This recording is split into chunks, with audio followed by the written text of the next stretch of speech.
राजस भक्त का लक्षण क्या है? तब भगवान कहते हैं सबसे पहली बात विषय, बिना किसी विषय के मेरे पास कभी नहीं आता, बिना किसी कामना के रहित तो कभी आ ही नहीं सकता। वो कामना से ही आएगा मेरे सामने, विषय भोग की वस्तुओं को लेकर के ही आता है। उसको देखते ही मैं समझ जाता हूं कि अब कुछ मांगेगा, गिड़गिड़ाएगा मेरे आगे, क्योंकि वैसे तो ये दिखता नहीं है मंदिर में, ये केवल और केवल मांगने के लिए दिखता है। अच्छा, ऐसे लोग हमारे जीवन में भी होते हैं, वो जैसे ही दिखाई देते हैं। अच्छा, ऐसे लोगों का लक्षण क्या होता है? वो हंसते हुए ही मिलेंगे और उनको देखते ही पता चल जाता कोई काम है इसको, तभी आया है। ये ऐसे तो आ ही नहीं सकता, सोन पपड़ी लेकर के आया है, निश्चित ही कुछ बड़ा मांगने वाला है। नहीं, अब की बार तो रबड़ी लेके आया। बोले ओहो, ब्लड प्रेशर हाई हो जाता हमारा, बोलो अब पता नहीं क्या मांगेगा। ऐसे कई लोगों के नंबर भी होते हैं, उनके फोन जब आते हैं तो हमारे हाथ पांव कांप जाते, कुछ जरूर इसका कोई काम होगा तभी फोन किया है, ऐसे तो कभी करता ही नहीं याद। ऐसे ही बंधुओं, ठाकुर जी भी घबराते हैं इनसे, राजस भक्तों से। क्यों? जैसे ही ये आते हैं तो भगवान एक प्रकार से ये कह देते हैं मंदिर में से मैं ऐसे भागता हूं, केवल मेरा पाषाण रहता है वहां पर, मैं तो रहता ही नहीं। क्यों? इस पर केवल काम मांगने का है।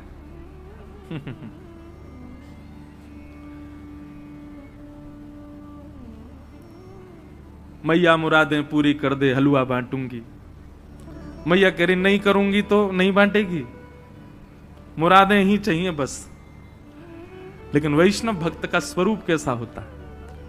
न कोई शिकायत, नहीं कोई अर्जी, कर लो करा लो प्रभु, जो है तेरी मर्जी। राजस भक्त क्या है? वो अपनी मर्जी बताता है ठाकुर जी को कि मेरा जीवन ऐसा बनाओ जैसा मैंने सोचा है। उसको ठाकुर जी पर विश्वास नहीं है। एक प्रकार से बिगड़े हुए बालक का लक्षण है। वो माता पिता से कहता आप जो चाहते हैं वो नहीं करूंगा, जो मेरी इच्छा है वैसे मुझको रहने दीजिए, और उसी के लिए जिद कर रहा है। ऐसा बालक भी श्रेष्ठ नहीं माना जाता, तो भक्त श्रेष्ठ कैसे हो सकता है? जो ठाकुर जी से प्रार्थना कर रहा है मेरा जीवन ऐसा हो। तो सबसे पहली बात भगवान कहते हैं कि बिना विषय के ये मेरे सामने कभी नहीं आता, राजस कोटि का भक्त। और इसकी कामना में सदा दो चीजें होती हैं, यश और ऐश्वर्य। ये केवल यश और ऐश्वर्य मांगने के लिए ही मेरे पास आता है। और अर्चा दावर चयिद्यो माम पृथक भावस राजस, इसकी निष्ठा केवल और केवल मेरे अर्चा विग्रह में होती है। अर्चा विग्रह मतलब केवल मंदिर में प्रतिष्ठित भगवान के प्रति उसकी श्रद्धा है, ना तो उनके वैष्णवों में इसकी कोई श्रद्धा होती है, ना कथाओं में इसकी कोई श्रद्धा होती है, ना संत महापुरुषों में इसकी कोई श्रद्धा, कुछ नहीं। केवल और केवल मेरी अर्चा विग्रह को पूजता है और मुझसे मांगता है, बस यही काम है इसका। देवभूति माता बोली आपको पसंद है? बोले बिल्कुल पसंद नहीं है मैया, मुझे ये प्रिय नहीं है। तो पहला तामस भक्त, पहले दिन की कथा जब आप सुनते हैं तो आपके अंदर किंचित भी अगर तामसिकता होगी ना तो वो नष्ट होती है। दूसरा भक्त कौन है? राजस भक्त। जब आप दूसरे दिन की कथा सुनते हैं तो आपके चित्त से राजसत्व नष्ट होता है। तीसरा भक्त कौन है? बोले सात्विक भक्त। सात्विक भक्त का लक्षण क्या है? भगवान कहते हैं ये तामस और राजस से थोड़ा अच्छा है। सब लोग सावधानी से सुनो, इधर देखो, कथा सुनो। सात्विक भक्त का लक्षण क्या है? बोले कर्म निर्हार मुद्दिश्य परस्मिन् वा पदर्पणम यज्ञेदष्टव्यमति वा पृथक भावस सात्विक। सात्विक भक्त का लक्षण क्या है? बोले कर्म निर्हार मुद्दिश्य। बोले मैया ये अपने कर्म पर विश्वास रखता है और कर्म में इसको सफलता मिले, कर्म स्वयं करेगा, परिश्रम स्वयं करेगा, केवल मुझसे कृपा की आकांक्षा करता है कि नाथ मैं ऐसे ऐसे ये काम कर रहा हूं और मैं करूंगा, खूब परिश्रम करूंगा, सफल होने का प्रयास करूंगा, नहीं सफल हो पाया तो कोई चिंता नहीं है, बस आप कृपा बनाए रखना।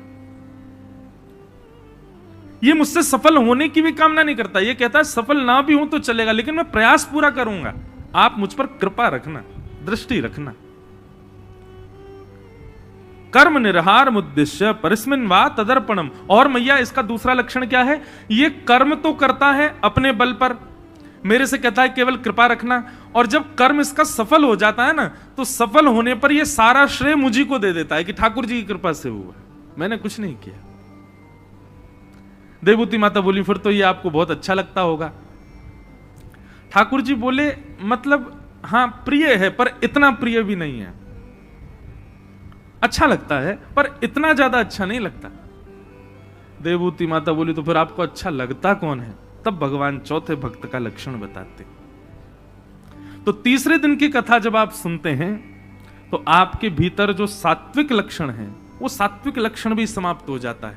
प्रथम दिन की कथा से तमोगुण नष्ट होता है, द्वितीय दिन की कथा से सतोगुण शांत होता है, और तीसरे दिन की कथा से रजोगुण, तमोगुण और सतोगुण तीनों 3 दिन की कथा से शांत हो जाते हैं। और जैसे ही ये 3 दिन की कथा से तीनों गुण समाप्त होते हैं, तीनों गुण चले गए, तो फिर क्या बचा? बोले कुछ नहीं बचा। तो आपका चित्त कैसा हो गया? बोले निर्गुण। कैसा हो गया? निर्गुण। और जैसे ही आप निर्गुण होते हैं तब चौथे दिन श्री कृष्ण का प्रादुर्भाव होता है, क्योंकि यही ठाकुर जी को प्रिय है। आप राम कथा सुनो, वहां पर भी चौथे दिन राम जन्म होता है, वहां पर भी 3 दिन तक दुनिया भर की बातें, ज्ञान वैराग्य भक्ति सुनाई जाती है, ताकि आपके चित्त से सतोगुण, रजोगुण और तमोगुण तीनों शांत हों। जब आप निर्गुण हो जाओगे तब आपको कथा में कृष्ण जन्म, राम जन्म मिलेगा। अब सुनो निर्गुणता किसे कहते हैं।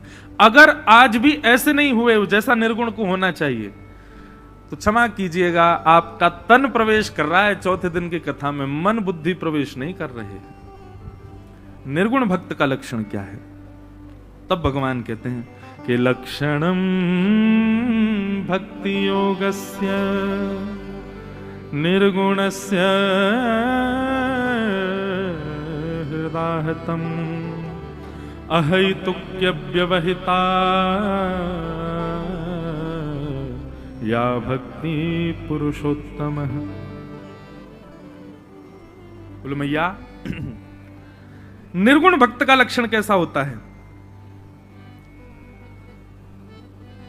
जैसा मैं अभी थोड़ी देर पहले गा रहा था, न कोई शिकायत नहीं कोई अर्जी, कर लो करा लो प्रभु जो है तेरी मर्जी, सुख दो या गम जो भी मैं प्रेम से सहूंगा, जहां ले चलोगे वहीं मैं चलूंगा। ये निर्गुण भक्त का लक्षण। वो ठाकुर जी से ना तो कोई शिकायत करता है, आपने ऐसा क्यों किया मेरे साथ, कभी नहीं। ना ही ठाकुर जी के सामने कोई अर्जी रखता है कि नाथ ये कर दो, ये कर दो, ऐसा कर दो, ये कर दो, कुछ नहीं। ठाकुर जी से कभी कुछ नहीं मांगता।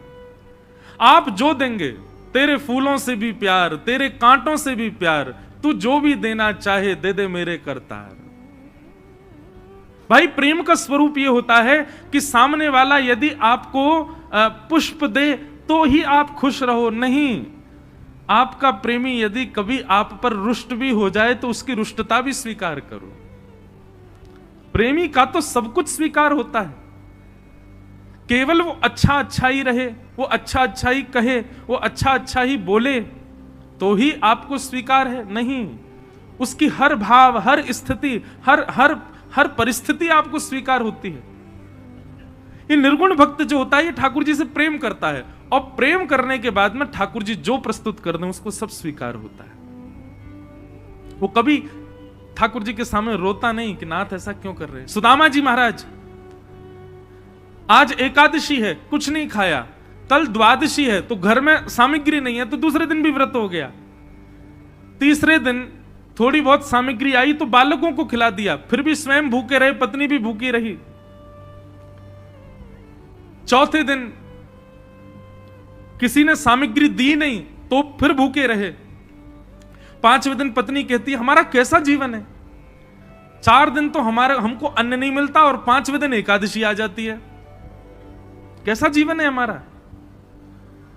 सुदामा जी महाराज कहते हैं अरे देवी ऐसा मत कहो, तुमको पता है शास्त्र आज्ञा करते हैं जिस दिन व्यक्ति अन्न का सेवन नहीं करता है, जिस दिन व्यक्ति भोजन सेवन नहीं करता है, व्रत करता है, उस दिन ठाकुर जी उसको याद करते हैं, ठाकुर जी उसकी बड़ी स्मृति करते हैं, उस पर दया करते हैं कि अरे बताओ बेचारा आज भूखा है। दुनिया के लोग तो 15 दिन में एक बार एकादशी करते हैं, ठाकुर जी उनको एक ही बार याद करते हैं। मैं तू कितने बड़े भागी, ठाकुर जी 15 दिन में 5 बार मेरे को तुझको याद करते हैं, 5 बार तेरी मेरी स्मृति ठाकुर जी को होती है। निर्गुण भक्त का तो ऐसा लक्षण होता है, वो हर स्थिति स्वीकार करता है अपने स्वामी की, आप जैसे भी दो मुझे स्वीकार। और निर्गुण भक्त का एक लक्षण तो इतना विलक्षण बताया भगवान कपिल ने। देवभूति माता कहती हैं क्या ये आपसे आपको भी नहीं मांगता? भगवान बोले नहीं भैया, सालोक्य साष्टि सामिप्य सारूप्य एकमत्युत दीयमानं न गृह्णन्ति विना मत्सेवनं जनाः। 5 प्रकार की मुक्ति होती है, बहुत ध्यान से सुनिएगा, सब लोग सावधानी से सुनो। 5 प्रकार की मुक्ति होती है। कौन कौन सी? सबसे पहली मुक्ति का नाम है सालोक्य मुक्ति। सालोक्य मुक्ति का मतलब क्या होता है कि मृत्यु के पश्चात भक्त को उस लोक की प्राप्ति हो जाए जिस लोक में ठाकुर जी की नित्य लीला चलती है। वैकुंठ लोक हो, साकेत धाम हो, गोलोक धाम हो, उस लोक की प्राप्ति, इसको कहते हैं सालोक्य मुक्ति। सालोक्य मुक्ति जिसको मिलती है उसको अवसर क्या मिलता है कि उसको उस लोक में ठाकुर जी के प्रत्यक्ष दर्शन हो जाते हैं, होते दूर से ही है लेकिन हो जाते हैं। कैसे? जैसे मुझे आप दिख रहे हो, ऐसे ही आपको वैकुंठ मिल जाए, गोलोक धाम मिल जाए, साकेत मिल जाए, तो वहां आपको ठाकुर जी ऐसे दिख जाएगा, ओ देखो वो श्याम सुंदर घूम रहे हैं, देखो देखो द्वारिकाधीश घूम रहे हैं। समीप जाने का भले ही अवसर ना मिले लेकिन प्रत्यक्ष ठाकुर जी दिख जाएंगे, हमको तो इसमें ही बहुत है। तो पहली मुक्ति का नाम है सालोक्य मुक्ति। दूसरी मुक्ति का नाम है शास्त्रीय मुक्ति। शास्त्रीय मुक्ति का मतलब क्या है? इसमें थोड़ी ठाकुर जी के प्रति थोड़ा सामीप्य मिल जाता, मतलब आप दिन में एक बार ठाकुर जी के समीप जाके उनको प्रणाम कर सकते हो। ठाकुर जी मिलने का अवसर एक बार देंगे दिन में। और या फिर आपको कोई सेवा मिल जाएगी, जैसे आज ठाकुर जी ये वस्त्र पहनने वाले हैं, इन वस्त्रों को तैयार कर लाओ, आज ठाकुर जी के लिए चंदन घिसलाओ, आज ठाकुर जी की रसोई में आप कुछ बनाए आओ। ठाकुर जी के समीप की थोड़ी सेवा आपको मिल जाएंगी, ये कहते हैं शास्त्रीय मुक्ति। तो सालोक्य मुक्ति, शास्त्रीय मुक्ति, फिर तीसरी मुक्ति सामीप्य मुक्ति। ये सामीप्य मुक्ति कैसी होती है? इसमें आपको ठाकुर जी के संग रहने का अवसर मिल जाता है। भैया आज ठाकुर जी जा रहे हैं, बोले कहां? बोले ध्रुवलोक जा रहे हैं, तो आप संग में जा सकते हो, ठाकुर जी के संग संग पीछे पीछे चल सकते हो। ठाकुर जी की पादुका उठा करके कहीं रख दो, ठाकुर जी की पादुका उठा लो। ठाकुर जी जब पादुका पहने आपके कंधे पे हाथ भी रख सकते हैं। ठाकुर जी का कभी झोला उठा लो, ठाकुर जी की जो सामग्री है कभी उनको ले लो। भगवान रथ पे बैठेंगे, रथ संभाल दो, रथ में संग बैठ जाओ। ये सामीप्य मुक्ति। बहुत ध्यान से सुनिएगा, इन मुक्तियों का चिंतन करके जो भजन करता है ना, उसी मुक्ति की प्राप्ति फिर होती है भजन के भाव से। तो पहली सालोक्य मुक्ति। अब अगर ऐसा भाव रखें तो कोई सालोक्य मुक्ति तो पाएगा ही नहीं, बोले कि नहीं हमको लोग थोड़ी चाहिए, हमें तो सामीप्य चाहिए। लेकिन उसमें भी आपकी भजन की गति देखी जाए, कितना भजन किया गया। भाई जिस प्रकार, आपको आवाज आ रही है हमारी? थोड़ी नेक और बढ़ाओ। जिस प्रकार कहीं नौकरी करनी हो तो 2 काम चलते हैं नौकरी मिलने के। पहला तो कहीं से जैक लगवा दो। इधर देखो सब लोग, बहुत ध्यान से सुनो। हमको ना देखो एक बात कहें, हमको कथा सुनाने में ज्यादा आनंद आता, हमको गाने नाचने में बहुत कम आनंद आता। वो तो तब आता जब कथा सुन के थोड़ा मन आनंदित हो जाए, तब गाने की इच्छा होती है। तो पहले मन आनंदित कर लो तब गाएंगे कुछ, इसलिए तब तक बड़े भाव से सुनो। आज हमारी कथा प्रथम स्कंद पर है और हमको दसम स्कंद पर जाना, कैसे जाना ये हमको भी नहीं पता, और कब तक जाएंगे ये भी नहीं पता। ये भी लग रहा है कि समय निकल रहा है, 5:30 बज गए, लेकिन चाहे कृष्ण जन्म रात्रि 12 बजे होगा आज ही।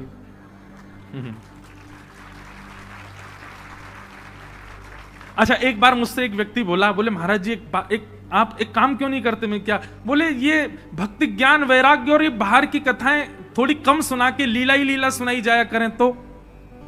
हमने उसको एक उत्तर दिया, मैं सुनो, आपके मंडीदीप क्षेत्र में अगर थोड़ी बहुत गंदगी भर जाए, आपने क्या किया? यहां के जो मुखिया थे, यहां के जो राजा हैं या जो भी हैं, उनको आपने आमंत्रित किया, आपके बड़े बुलावे पर वो यहां आ गए, और आपने जैसे वो यहां आए तो आपने बड़ा स्वागत किया। स्वागत के बाद उन्होंने कहा आपने हमको क्यों आमंत्रित किया? तो आपने गंदगी दिखाई, बोले ये साफ करवाने के लिए बुलाया है। तो राजा की इसमें अवहेलना हो गई ना, कि राजा को आप इसलिए थोड़ी बुला सकते हो। राजा के सामने याचिका रख दो, राजा कुछ सैनिक भेज देगा, वो साफ सफाई करके आ जाएंगे। जब साफ सुथरा हो जाए तब राजा को बुलाओ। ठीक वैसे भैया हमारे किशोरी जी, हमारे ठाकुर जी राजा हैं, और हमारे चित्त में अभी बड़ी गंदगी है। पहले बाहर की ये सब कथाएं, भक्ति ज्ञान वैराग्य आदि, ये सब, इन सब कथाओं से पहले वहां का मार्जन कर लिया जाए, पहले उसको स्वच्छ कर लिया जाए, पहले उसको पवित्र कर लिया जाए। जब हृदय पूर्ण रूपेण पवित्र हो जाए तब श्यामा शाम का आह्वान किया जाए। बीच बीच में आ जाता है भाव, भाव आता है तो अपने आप लीला प्रकट होती है। लीला सोच करके थोड़ी बोली जाती है। जब ठाकुर जी को लगता है कि हाँ आधे से ज्यादा श्रोताओं का चित्त थोड़ा साफ हो गया है, सो व्यास जी के मुख से अपनी लीला बुलवा देते हैं। तो भैया 4 दिन लगे इसीलिए रहे ताकि आपके चित्त की सफाई हो, कल से फिर ठाकुर जी वहां विराजें। अभी हम सफाई तो कर रहे हैं। तो ध्यान से सुनो, कौन कौन सी मुक्ति हो गई? सालोक्य मुक्ति, फिर शाष्टी मुक्ति, फिर सामीप्य मुक्ति, 4 मुक्ति हो गई। और फिर चौथी मुक्ति कौन सी है? 5वीं मुक्ति है सारूप्य मुक्ति। सारूप्य मुक्ति मतलब ठाकुर जी जैसा रूप आपको प्राप्त हो जाएगा। मतलब ठाकुर जी जैसे कमल नेत्र आपके भी हो जाएंगे। और ये सब वहां जाके यहां पे भी हो जाता है। जब आप बहुत सेवा करते हैं ना, तो आपके अर्चक ठाकुर जी का ही रूप आप में आने लग जाता है। कई बार मैंने अनुभव किया, लोग मिलने आते हैं, उनका रूप देख के मैं पहचान जाता हूं कि ये ठाकुर जी की सेवा करते हैं। क्यों? उनके नेत्र की गंभीरता, उनकी वाणी की सहजता, उनकी चाल ढाल, वो सब बता देती है कि ये ठाकुर जी की सेवा करते होंगे, क्योंकि थोड़े थोड़े ठाकुर जी जैसे हो जाते हैं वो। तो सारूप्य मुक्ति कैसी है? बोले कि भगवान अपने जैसा रूप धारण करा देते हैं। और सारूप्य मुक्ति का एक आनंद विलक्षण यह है कि आप ठाकुर जी का श्रृंगार करो, फिर ठाकुर जी आपका श्रृंगार करेंगे।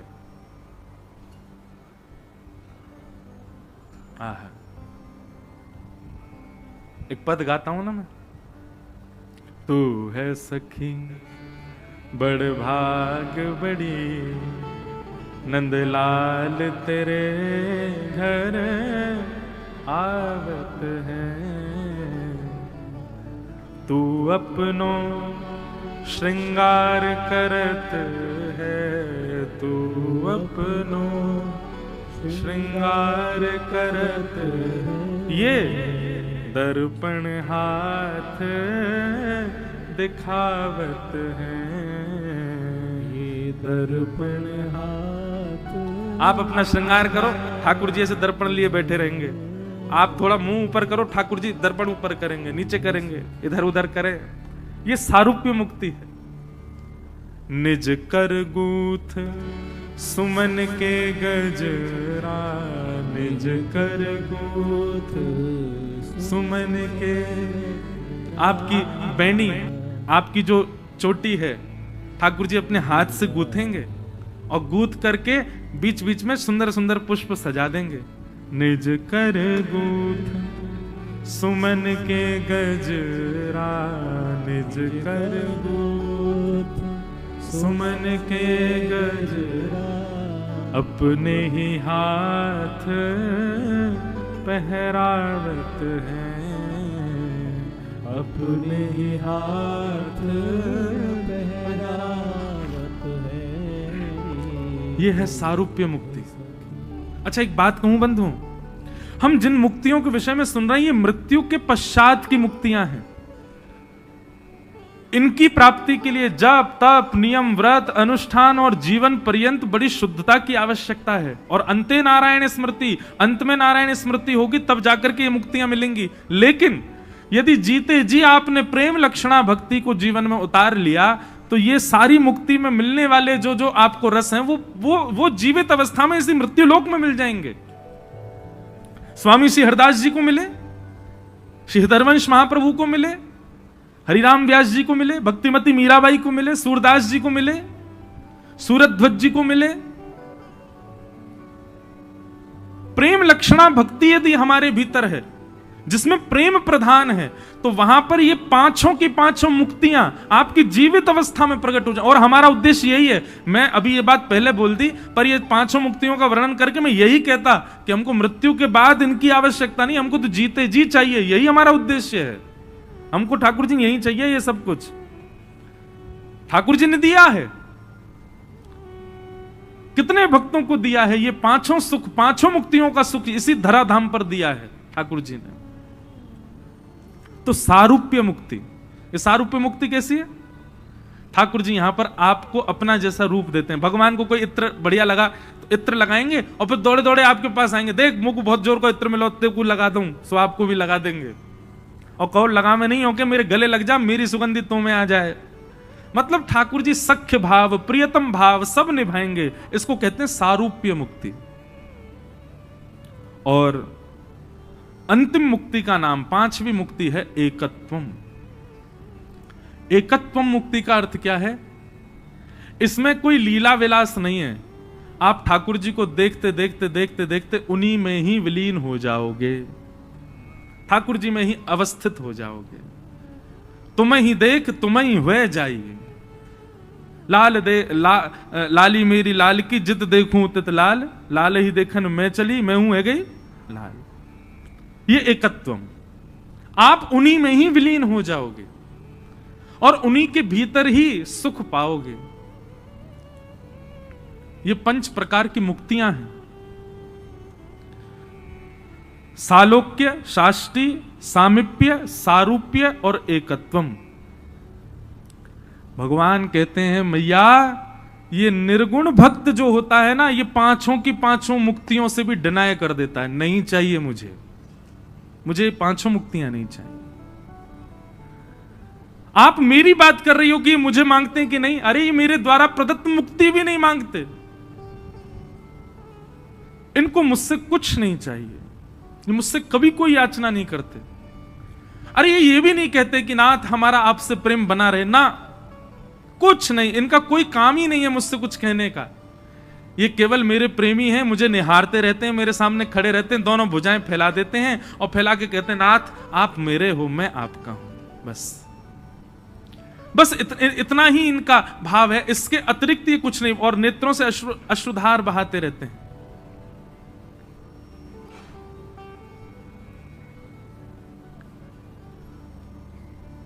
कुछ नहीं मांगते।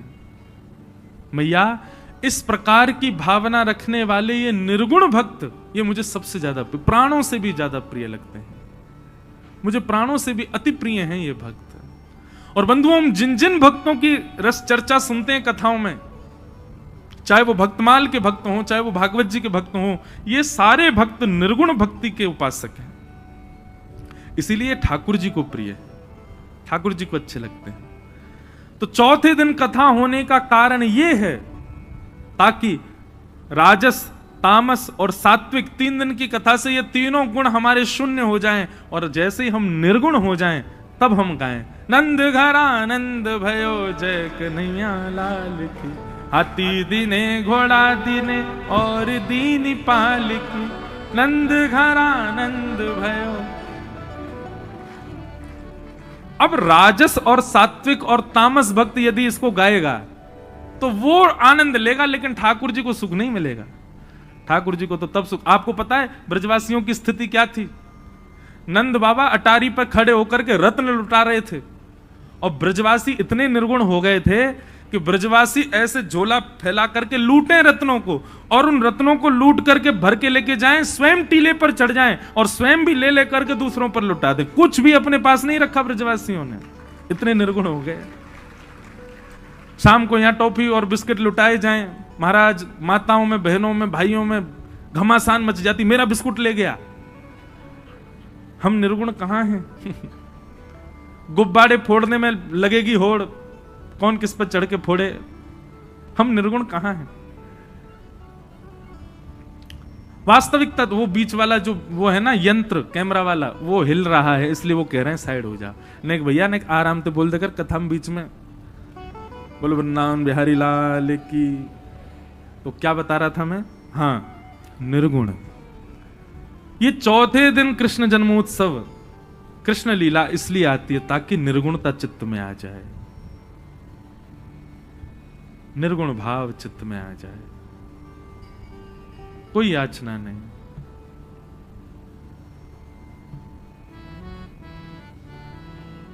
हमारे ब्रज में ताज बेगम आई, उनको मंदिर में प्रवेश करने से वर्ज्य कर दिया गया क्योंकि विजातीय थी और उसमें भी म्लेच्छ थी, इसलिए उनको मंदिर में नहीं जाने दिया जाता था। ताज बेगम बाहर बैठी बैठी, ठाकुर जी के मंदिर के बाहर बैठी बैठी केवल दर्शनार्थियों से सुनती थी कि ठाकुर जी का श्रृंगार कैसा है। वे सब आके बताते ऐसा श्रृंगार है, ऐसा मुकुट है, ऐसा रूप है। तो ताज बेगम वहीं बाहर बैठी बैठी रेत में ही ठाकुर जी की आकृति बनाती थी और सुना जो गया है उसी से आकृति बनाकर के रेत के ही ठाकुर जी का दर्शन करती। एक दिन स्थिति ऐसी हो गई कि ये करते करते करते करते अब ताज बेगम किसी से पूछती नहीं है, अपने आप बनाती है आकृति, और आकृति बना करके बाहर आने वाले लोगों से अपने आप बताती, आज ठाकुर जी ने नीले वस्त्र पहने हैं? बोले हाँ, आज नीले वस्त्र पहने। ठाकुर जी ने गले में मोती की माला पहनी है? बोले जी। भगवान ने अपना मुकुट जो है इस प्रकार से तिरछा रखा है, स्वर्ण मुकुट है, उस पर पंच मयूर पृच्छ लगे हुए हैं? बोले हाँ। कानों में मकराकृत कुंडल हैं? बोले हाँ। ठाकुर जी के मुकुट पर एक मोती की लड़ लहरा रही है? बोले हाँ। ऐसी स्थिति में पहुंच गई ताज बेगम कि अब उसको दर्शन की आवश्यकता नहीं है, वो नेत्र बंद करके बाहर से जो चिंतन करती है वैसा ही श्रृंगार ठाकुर जी का होता है। सुनो दिल जानी मेरे दिल की कहानी, ताज बेगम गाती है। सुनो दिल जानी मेरे दिल की कहानी, तेरे हाथ हूँ बिकानी, तेरे हाथ हूँ बिकानी, बदनाम भी सहूंगी, सुनो दिल जानी। ऐसे ऐसे भक्तों की लीलाएं हैं।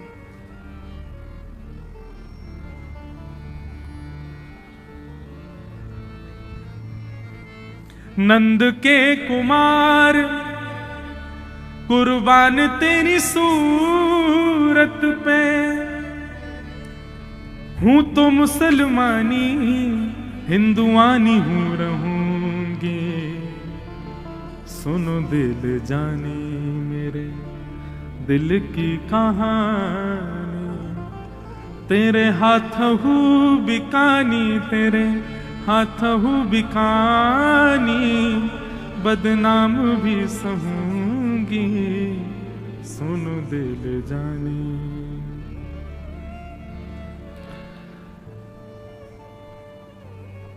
ताज बेगम का चरित्र आता है और उस चरित्र में ऐसी कथा आती है, होली का समय, और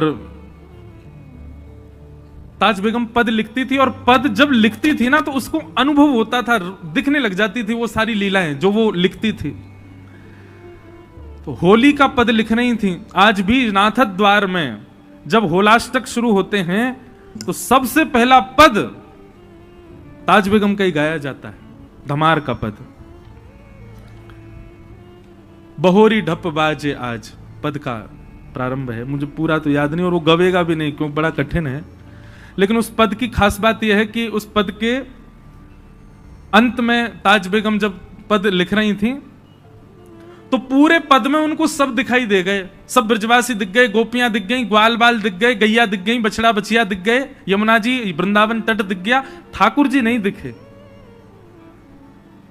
उनको जो दिखता था वो लिखती थी और लिखते लिखते उनको इतना विरह हो गया कि ठाकुर जी नहीं आए अभी तक।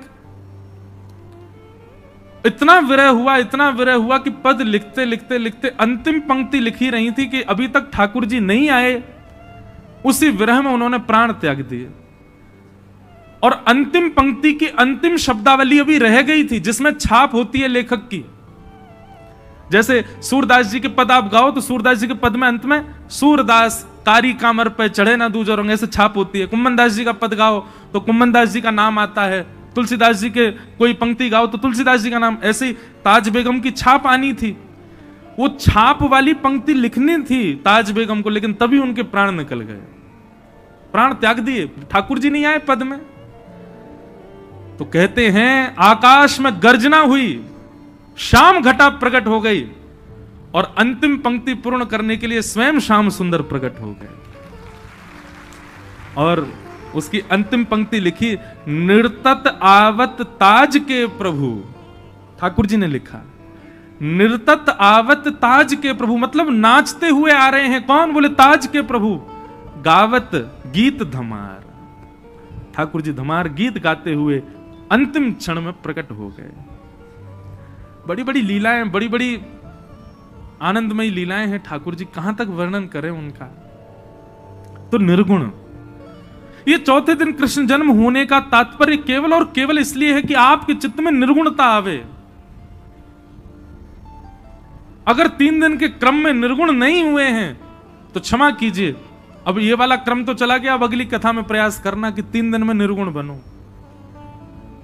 चौथे दिन जब तक निर्गुण नहीं बनोगे, आपको लगेगा मंडी द्वीप में पंडाल में व्यास जी ने कथा कह दी और कृष्ण जन्म किया, लेकिन निर्गुण हो जाओगे ना, नेत्र बंद हो जाएंगे। ये सब आपको भोपाल मंडी द्वीप के लोग नहीं, ऐसा लगेगा ये सब ब्रजवासी हैं, ये मधुमंगल श्रीदामा आदि ही सब नाच रहे हैं। अरे देखो ये सब सखियां ललता विशाखा आदि गोपियां सब नृत्य कर रही हैं, सामने व्यास जी नहीं साक्षात नंद बाबा बैठे हैं, मंच पर बैठ करके नंद घर आनंद भयो गा रहे हैं, हमको लुटा रहे हैं। और जो बालक आता है ना स्वरूप धारण करके, उसमें साक्षात श्री कृष्ण का अनुभव होगा, यदि निर्गुणता चित्त में आई होगी तो, नहीं तो सामान्य दिखेगा सर। श्रीमद् भागवत की कथा सुनना बंधुओं कोई पोथी सुनने समान नहीं है, ये साक्षात प्रैक्टिकल चीजें हैं।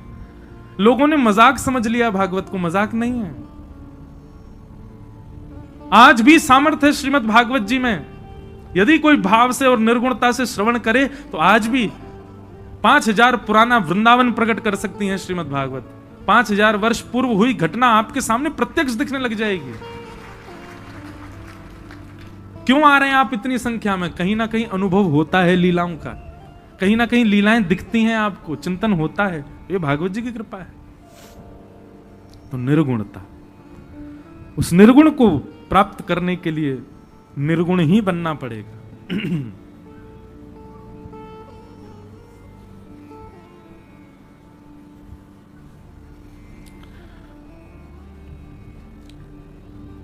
आइए अब कथा क्रम में चलें।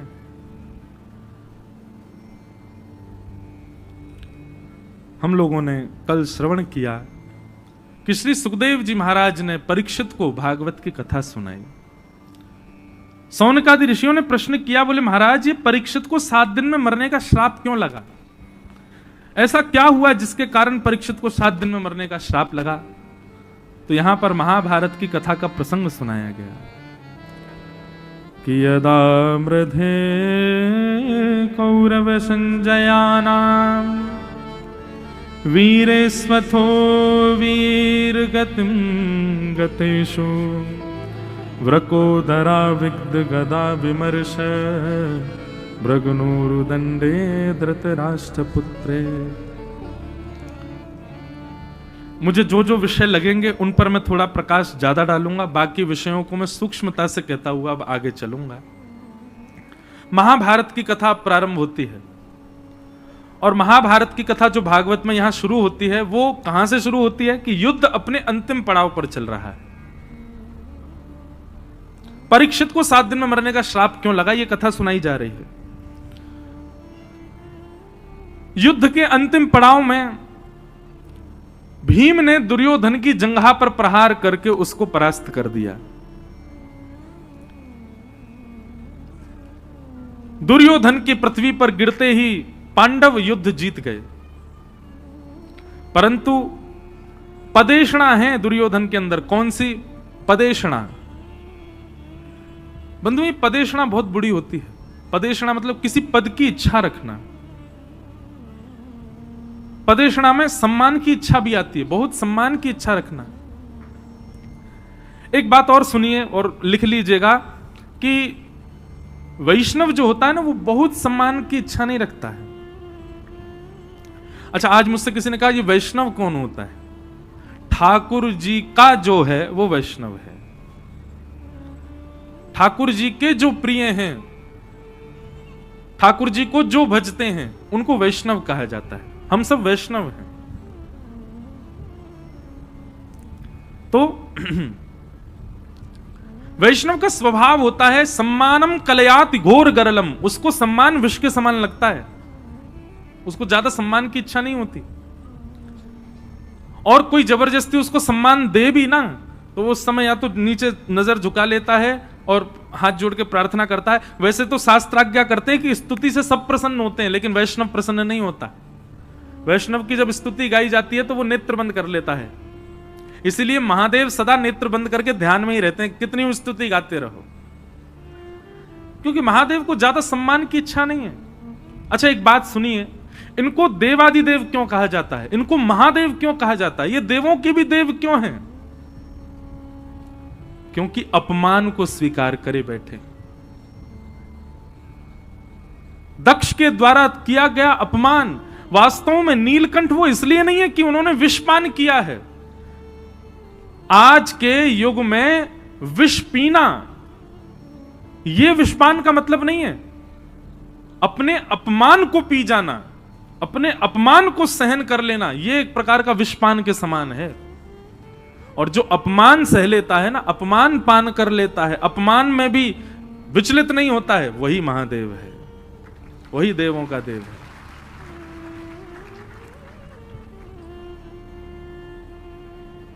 आप सब लोग मध्य प्रदेश को मैं महादेव और यहां पर सिद्धियों की भूमि है मध्य प्रदेश।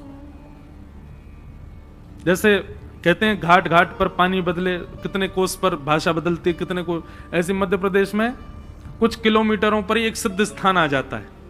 वहां कोई सिद्ध देवी होंगी, सिद्ध देवता होंगे, सिद्ध भगवान होंगे, और ऐसे वैसे नहीं, सब सिद्ध ही होते हैं, वास्तव में सिद्ध।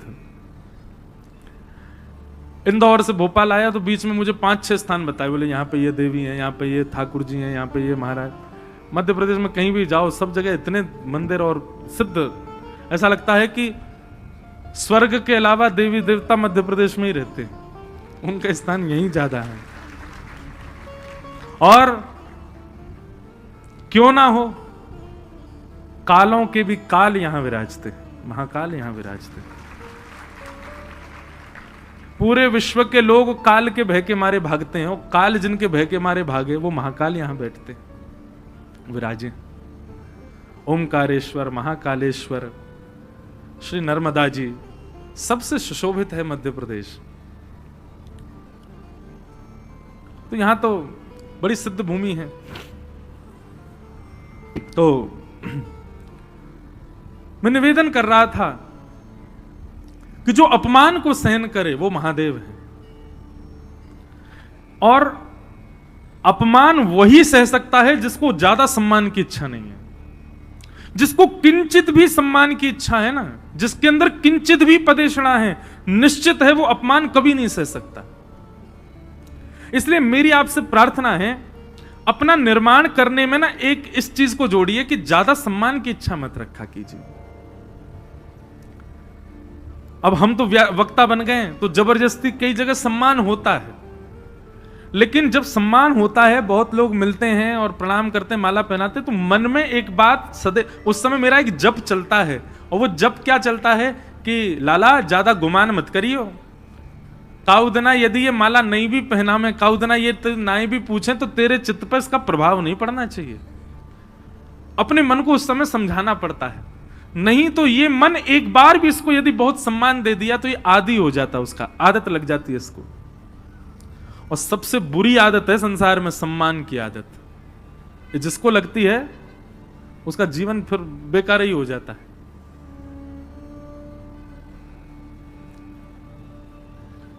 तो पदेशना, दुर्योधन मरणासन अवस्था में पड़ा है, लेकिन उसके अंदर यह भावना कि यदि मैं नहीं बैठा हूं हस्तिनापुर की गद्दी पर, पांडवों को भी नहीं बैठने दूंगा।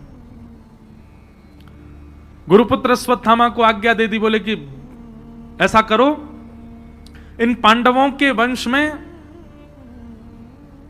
आगे कोई बचे ही ना, उसके लिए 5 पांडवों को अर्धरात्रि में ही मार दो, उनकी मृत्यु कर दो। लेकिन भैया, जिसके रक्षक सुदर्शन चक्रधारी हैं, ठाकुर जी की जिस पर किंचित भी कृपा है, उसको कोई कैसे मार सकता है?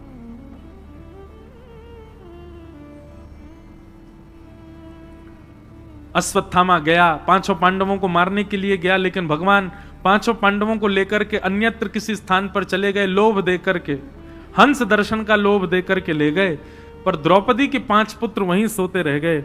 अश्वत्थामा ने आकर के उन 5 पुत्रों को मार दिया।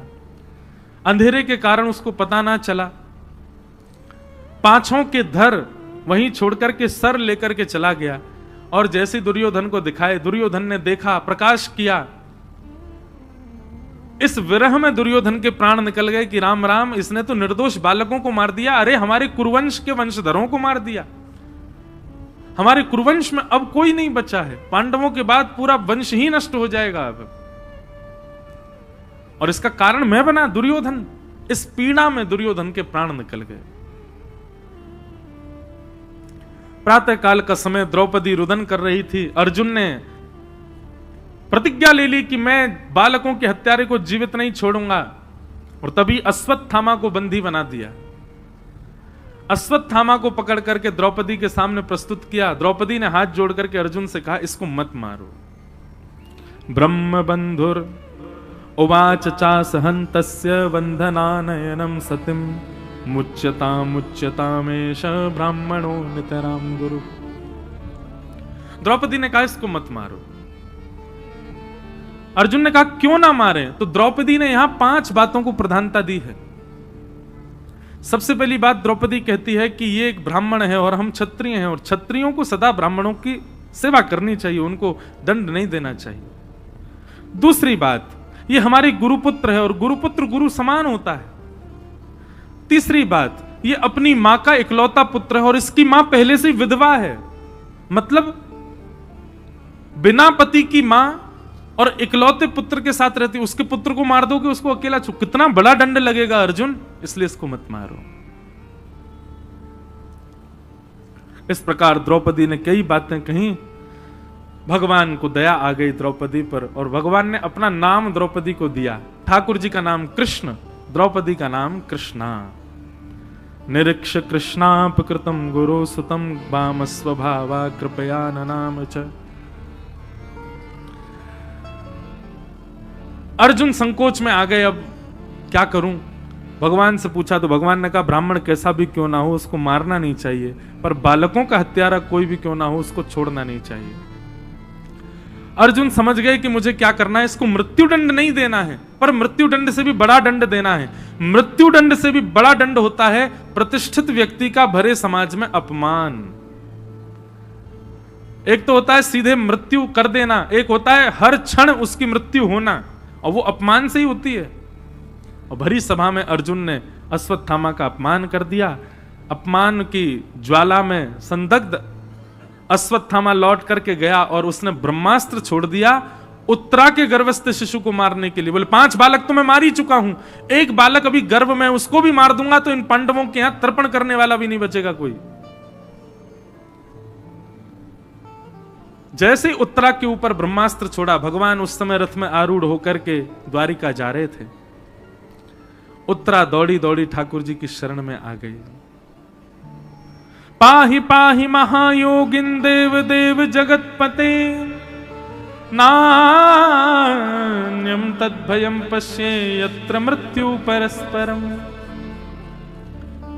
उत्तरा के उस करुण क्रंदन को जब ठाकुर जी ने सुना, भगवान रथ से उतर करके खड़े हो गए। उत्तरा ने जाकर के प्रार्थना की, नाथ ये ब्रह्मास्त्र मुझे मारने आ रहा है, मैं मर जाऊं चलेगा, मेरे बालक को आप बचा लीजिए। मैं कृपा करके आपसे प्रार्थना करती हूं नाथ, मेरे पति को तो कौरवों ने मार दिया चक्रव्यूह बना करके, मेरे बालक की कम से कम आप रक्षा कीजिए। भगवान एक रूप से तो बाहर खड़े हैं और दूसरे रूप से अंगुष्ठ मात्र वायु बनकर के उत्तरा के गर्भ में प्रवेश किया और अपनी चक्रा नाम की गदा को इतनी द्रुत गति से भीतर गर्भ में जाके घुमाया कि उत्तरा के गर्भस्थ बालक की रक्षा हो गई और ब्रह्मास्त्र आकाश में ही नष्ट हो गया। बोलो भक्त वत्सल भगवान की। विषय तो इतने सुंदर सुंदर हैं, मन होता है कि इनको इतना विस्तार से कहूं, और मैं अभी इतनी विस्तार की कथा कर आया हूं कि मुझको बार बार भाव आ रहे हैं कि इसमें ये कहूं, इसमें ये कहूं। एक बात बहुत ध्यान से सुनिए, ये कह के आगे चलूंगा। हमारे पूज्य पिताजी महाराज के गुरुदेव भगवान श्री रामानुज गुरु जी एक बात यहां बहुत अच्छी कहते हैं। भगवान ने उत्तरा के गर्भ में प्रवेश करके बालक की रक्षा की। क्यों? ठाकुर जी चाहते तो बाहरी खड़े खड़े गदा घुमा देते, वहीं नष्ट हो जाता। गर्भ में क्यों गए? और उस गर्भ में गए हैं भगवान जिस गर्भ में कभी ना जाना पड़े, उसके लिए हम लोगों को बताया जाता है, ऐसे कर्म करो, ऐसा कर्म करो, दोबारा जन्म ना लेना पड़े, दोबारा पृथ्वी में ना आना पड़े, दोबारा मातृ गर्भ ना मिले। उस गर्भ में ठाकुर जी प्रवेश कर गए। बालक की रक्षा करनी थी तो कर्तुम अकर्तुम अन्यथा ठाकुर जी को गदा भी उठाने की जरूरत नहीं, भगवान भ्रकुटी टेढ़ी करके ब्रह्मास्त्र को देख लेते, वहीं नष्ट हो जाता। पर ठाकुर जी ने ये लीला क्यों की? एक रूप से बाहर खड़े हैं, दूसरे रूप से अंगुष्ठ मात्र बन करके नासिका से भीतर प्रवेश करके और फिर भीतर जाके गदा घुमा करके गर्भ में रक्षा कर रहे हैं। समझ में नहीं आई बात।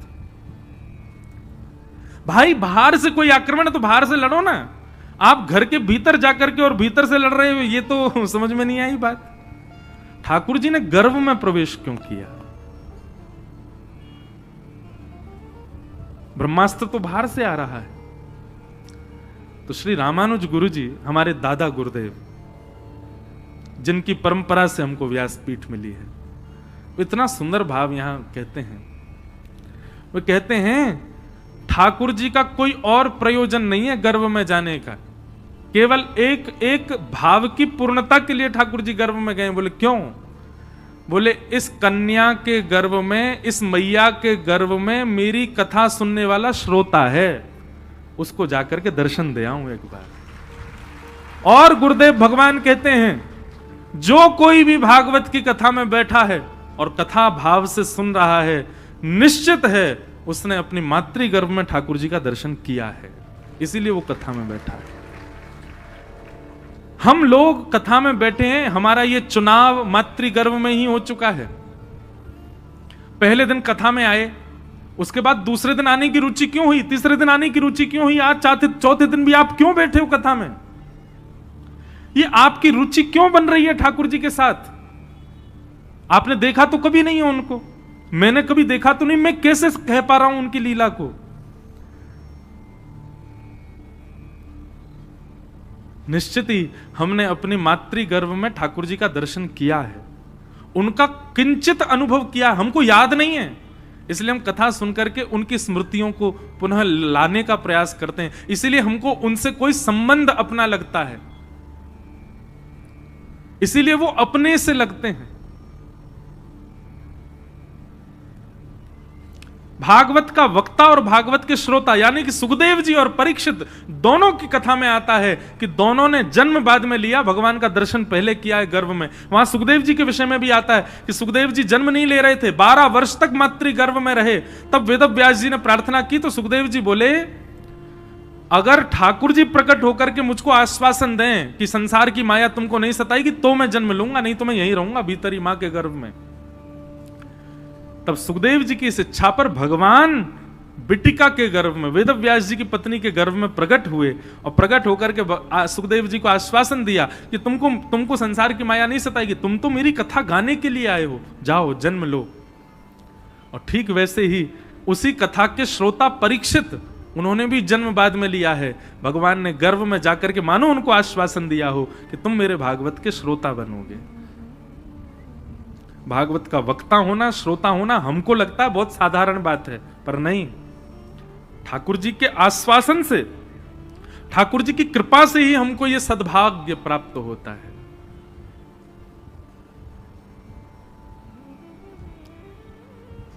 कई जन्मों से बुला रहे हो, कोई तो नाता जरूर होगा। क्यों बुलाते हो आप हमको वृंदावन? क्यों बुलाते हो आप हमको कथाओं में? हे नाथ, आप क्यों हमारी योजनाएं सारी बनवा देते हो? कभी जगन्नाथपुरी, कभी द्वारिका, कभी नाथद्वार, कभी बद्रीनाथ, क्यों बुलाते हो आप हमको? कोई तो नाता जरूर होगा। और एक बात कहें, बहुत ध्यान से सुनना, मैं नाता बताऊं हमारा क्या है ठाकुर जी से। अगर गुरुदेव भगवान की इस बात को माने कि ठाकुर जी मुझे और आपको गर्भ में ही आश्वासन देकर के गए कि तुम कथा के वक्ता श्रोता होगे, तो मातृ गर्भ में आने से वो हमारे सहोदर भ्राता हो गए। सहोदर भ्राता, सहोदर भ्राता समझते हैं? एक मां के गर्भ में दो बालक रहते हैं, उनको सहोदर भ्राता कहते, जुड़वा भैया। और जुड़वा में तो यूं देखते हैं शक्ल मिल रही है कि नहीं, पर कई बालक जुड़वा होते पर शक्ल नहीं मिलती उनकी। लेकिन हमारी आपकी शक्ल थोड़ी थोड़ी ठाकुर जी से मिलती है। हमारे आपके मुखमंडल पर नेक तिलक कोई पधरा दे तो हम ठाकुर जी जैसे थोड़े थोड़े हो जाते हैं, तो निश्चित है वो हमारे सहोदर भ्राता है। वही संबंध है हमारा, इसीलिए हमको कथा प्रिय लगती है। नहीं तो 4 घंटे एक आसन पर बैठे रहना, मेरे तो फिर भी ऐसे लग रहे हैं। वो बात अलग है कि इनकी पंखड़ी बंदी रहती है, लगे हैं, पर ये चलती हवा आती है तो फिर काय को लगे पता नहीं। अब ये जब मैं आरती होती तब तक तो बढ़िया सुख देते, उसके बाद हमारे एक पंडित जी उठ के आते हैं, दोनों की पंखुड़ियां ऊपर कर जाते, बोले अब व्यास जी कुछ कह भी नहीं सकते, कथा तो कहनी है इनको। इतनी देर आप लोग गर्मी में बैठे रहते हो और बिल्कुल तस से मस नहीं होते, कथा हम सुनाते रहते हो। हम तो कीर्तन भजन भी बहुत कम गाते हैं कथा में, फिर भी आप बैठे रहते हो। क्यों? आपको किस बात से रुचि आ रही है? क्योंकि आपका संबंध ठाकुर जी से। नजरों से नजरें मिला न पाऊं, मेरी नजर का कसूर होगा। हमारी नजर का कसूर है कि हम पहचान नहीं पा रहे, पर ठाकुर जी तो हमारे ही, उनसे हमारा संबंध है। हो श्याम प्यारे से जिसका संबंध है, श्याम प्यारे से जिसका संबंध है, मुरली वाले से जिसका संबंध है, मुरली वाले से जिसका संबंध है, उसको हर घड़ी आनंद ही आनंद है, उसको हर घड़ी आनंद ही आनंद है, उसको हर घड़ी आनंद ही आनंद है, उसको हर घड़ी आनंद। करताल बजा के गाओ भाव से।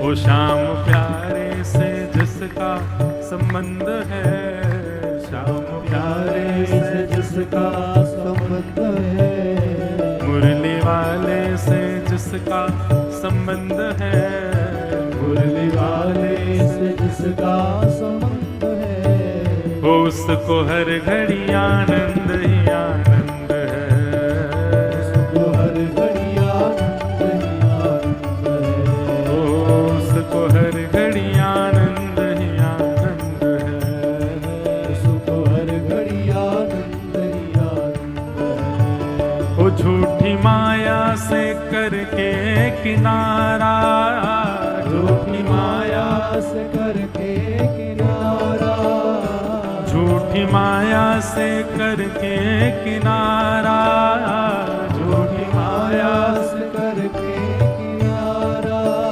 भोले के सच्चे प्रभु का सहारा, भोले के सच्चे प्रभु का सहारा, भोले के सच्चे प्रभु का सहारा, भोले के सच्चे प्रभु का सहारा।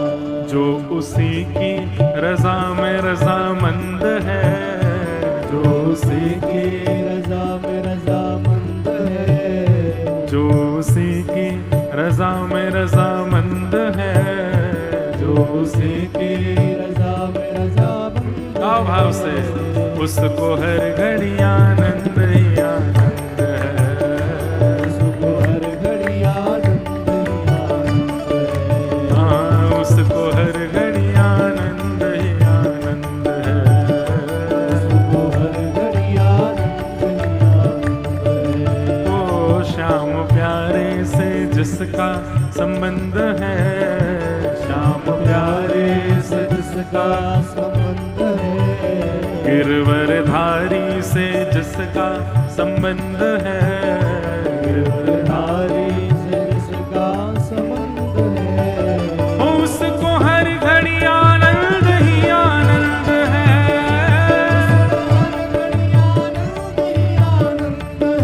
हाँ उसको हर घड़ी आनंद ही आनंद है, उसको हर घड़ी आनंद ही श्री राधा रमण लाल की जय हो।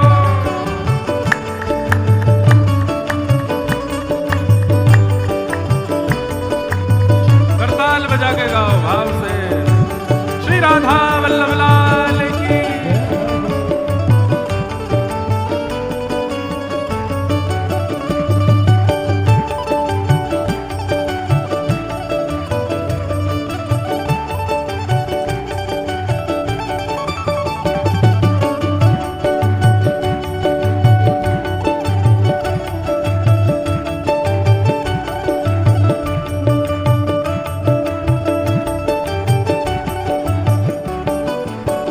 ओ निंदा चुगली ना जिसको सुहाए, निंदा चुगली ना जिसको सुहाए, निंदा चुगली ना जिसको सुहाए, निंदा चुगली ना जिसको सुहाए, ओ बुरी संगत की रंगत न भाए, बुरी संगत की रंगत ना भाए, बुरी संगत की रंगत न भाए, बुरी संगत की रंगत ना भाए। और जिसको सत्संग हरदम पसंद है, जिसको सत्संग हरदम पसंद है, वो जिसको सत्संग हरदम पसंद है, जिसको सत्संग हरदम पसंद है, वो उसको हर घड़ी आनंद ही आनंद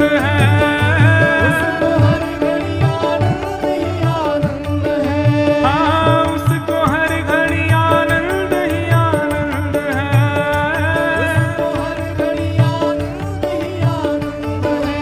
ओ श्याम प्यारे से जिसका संबंध है, श्याम प्यारे से जिसका संबंध है, ओ श्याम प्यारे से जिसका संबंध है, श्याम प्यारे से जिसका संबंध है, वो उसको हर घड़ी आनंद ही आनंद है, उसको हर घड़ी आनंद ही आनंद है, ओ उसको हर घड़ी आनंद ही आनंद है। उसको हर घड़ी आनंद ही आनंद और वो संत ऋषियों की वाणी को माने, ऋषियों की वाणी को माने, संत ऋषियों की वाणी को माने, संत ऋषियों ऋषियों की वाणी को माने, ओ प्रेम भक्ति की महिमा को जाने, प्रेम भक्ति की महिमा को जाने, ओ प्रेम भक्ति की महिमा को जाने, प्रेम भक्ति की महिमा को जाने, जिसके हृदय में बाल मुकुंद है, जिसके हृदय में बाल मुकुंद है, वो जिसके हृदय में बाल मुकुंद है, जिसके हृदय में बाल मुकुंद है, वो उसको हर घड़ी आनंद ही आनंद है, उसको हर घड़ी आनंद ही आनंद है, वो उसको हर घड़ी आनंद ही आनंद है, उसको हर घड़ी आनंद ही आनंद है। ओ श्याम प्यारे से जिसका संबंध है, श्याम प्यारे से जिसका संबंध है, राधा रमण से जिसका संबंध है, राधा रमण से जिसका संबंध है, वो उसको हर घड़ी आनंद ही आनंद है, उसको हर घड़ी आनंद ही आनंद है, हाँ, उसको हर घड़ी आनंद ही आनंद है, उसको हर घड़ी आनंद ही आनंद है, ओ उसको हर घड़ी आनंद ही आनंद है, उसको हर घड़ी आनंद ही आनंद ओ उसको हर घड़ी आनंद ही आनंद है। उसको हर घड़ी आनंद ही आनंद तो भगवान ने गर्भ में प्रवेश करके रक्षा की, उस गर्भ में प्रवेश किया, ये प्रश्न है। वो गर्भ सुंदर नहीं है, वो गर्भ शुद्ध नहीं है, वो गर्भ पवित्र नहीं है, उसमें ठाकुर जी प्रवेश कर गए। क्यों? क्योंकि एक भागवत का श्रोता उस गर्भ में विद्यमान है। इस प्रकार के भाव हैं। परीक्षित जी महाराज आगे कुंती ने स्तुति गाई, भीष्म पितामह ने भगवान की स्तुति गाई। भगवान स्तुति सुनकर के फिर द्वारिका प्रस्थान कर गए। कुछ महीनों बाद उस बालक ने जन्म लिया। ब्राह्मणों ने उसका नाम परीक्षित रखा। धीरे धीरे वो बालक बड़ा हुआ। एक दिन अर्जुन ने आकर के पांडवों को खबर सुनाई कि भगवान श्री कृष्ण अपनी लीला पूरी करके चले गए। पांडवों ने मन बना लिया कि अब श्री कृष्ण नहीं है इस धराधाम पर, तो हम रह करके क्या करें। और पांचों पांडव भी स्वर्गारोहण को प्रस्थान कर गए। परीक्षित को राज्य गद्दी पर बैठा गए। परीक्षित राजा बने। परीक्षित का राज्यपाठ बड़ा सुंदर चला। एक दिन परीक्षित को एक आश्चर्य दिखा और आश्चर्य में एक वृषभ का दर्शन हुआ। वृषभ यानी बैल। वो बैल अपने एक पैर पर खड़ा है, 3 पैर उसके कट चुके हैं और एक व्यक्ति उसके चौथे पैर को भी काट रहा है। ये देख करके राजा परीक्षित को क्रोध आया। तलवार निकाल करके उस व्यक्ति पर प्रहार करने गए तो चरणों में उसने प्रणाम किया और कहा, महाराज मुझे आप नहीं मार सकते। परीक्षित बोले, क्यों? बोले, क्योंकि मैं वो हूं जिसका अभी समय चल रहा है। परीक्षित बोले, किसका समय चल रहा है? कौन हो तुम? बोले, मैं कलयुग हूं। और ये जो वृषभ अपने एक पैर पर खड़ा है, ये धर्म है। धर्म के 4 पैर होते हैं, 3 पैर मैंने काट दिए, एक पैर पर खड़ा है।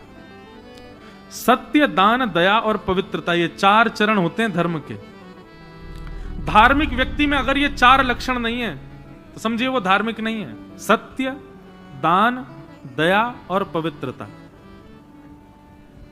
इन 4 लक्षणों से आप धार्मिक कहलाते हो। पवित्रता का मतलब यहां पर बाहर से नहाना मत समझ लीजिएगा। 4 बार जो नहाता हो वो धार्मिक नहीं। जो शुद्ध अंतःकरण वाला हो, जो शुद्ध विचारों वाला हो, वो धार्मिक। कलयुग का बंधु, कलयुग में धर्म एक पैर पर खड़ा है, केवल सत्य। बाकी दया, दान और पवित्रता, ये 3 पैर कलयुग में धर्म के कट चुके हैं।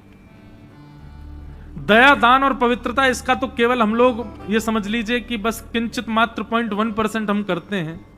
थोड़ा बहुत सत्य के रूप में धर्म बचा है, और वह भी इतना बचा है कि आप बोलते तो असत्य ही हो, पर सुनने की बारी आती है तो सत्य ही सुनना चाहते हो। तो इतना ही सही अभी सत्य बचा है।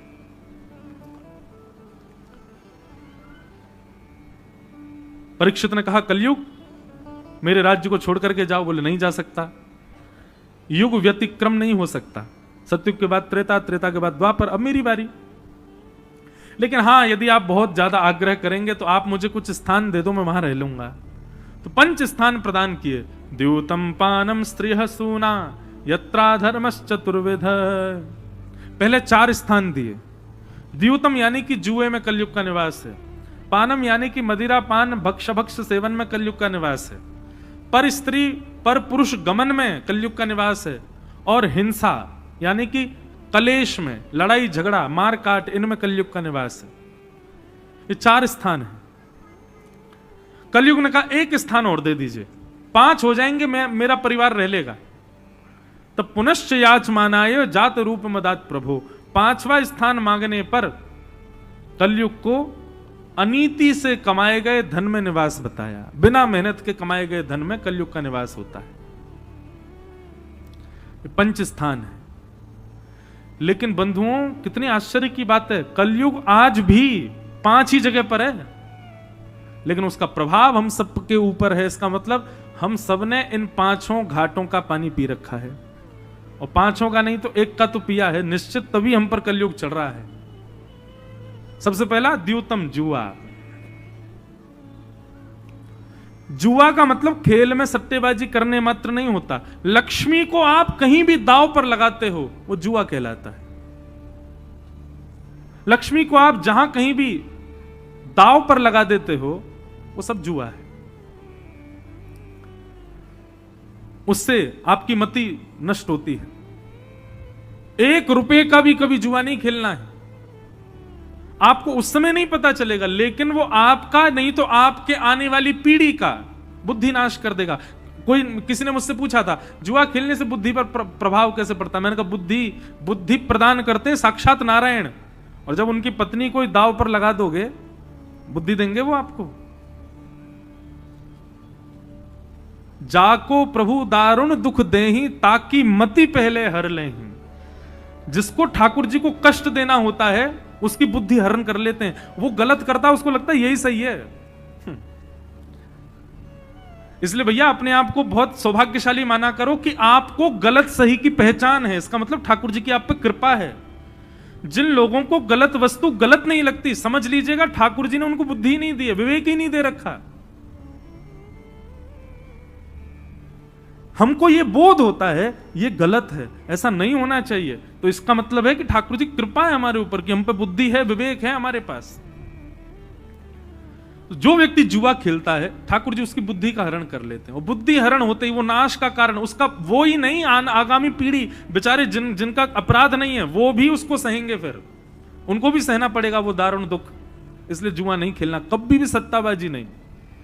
और केवल खेल में ही नहीं, किसी से शर्त भी नहीं लगानी है, 50 रुपए की, 10 रुपए की, 5 रुपए की, 1 रुपया की, नहीं, कभी शर्त में ये सब नहीं।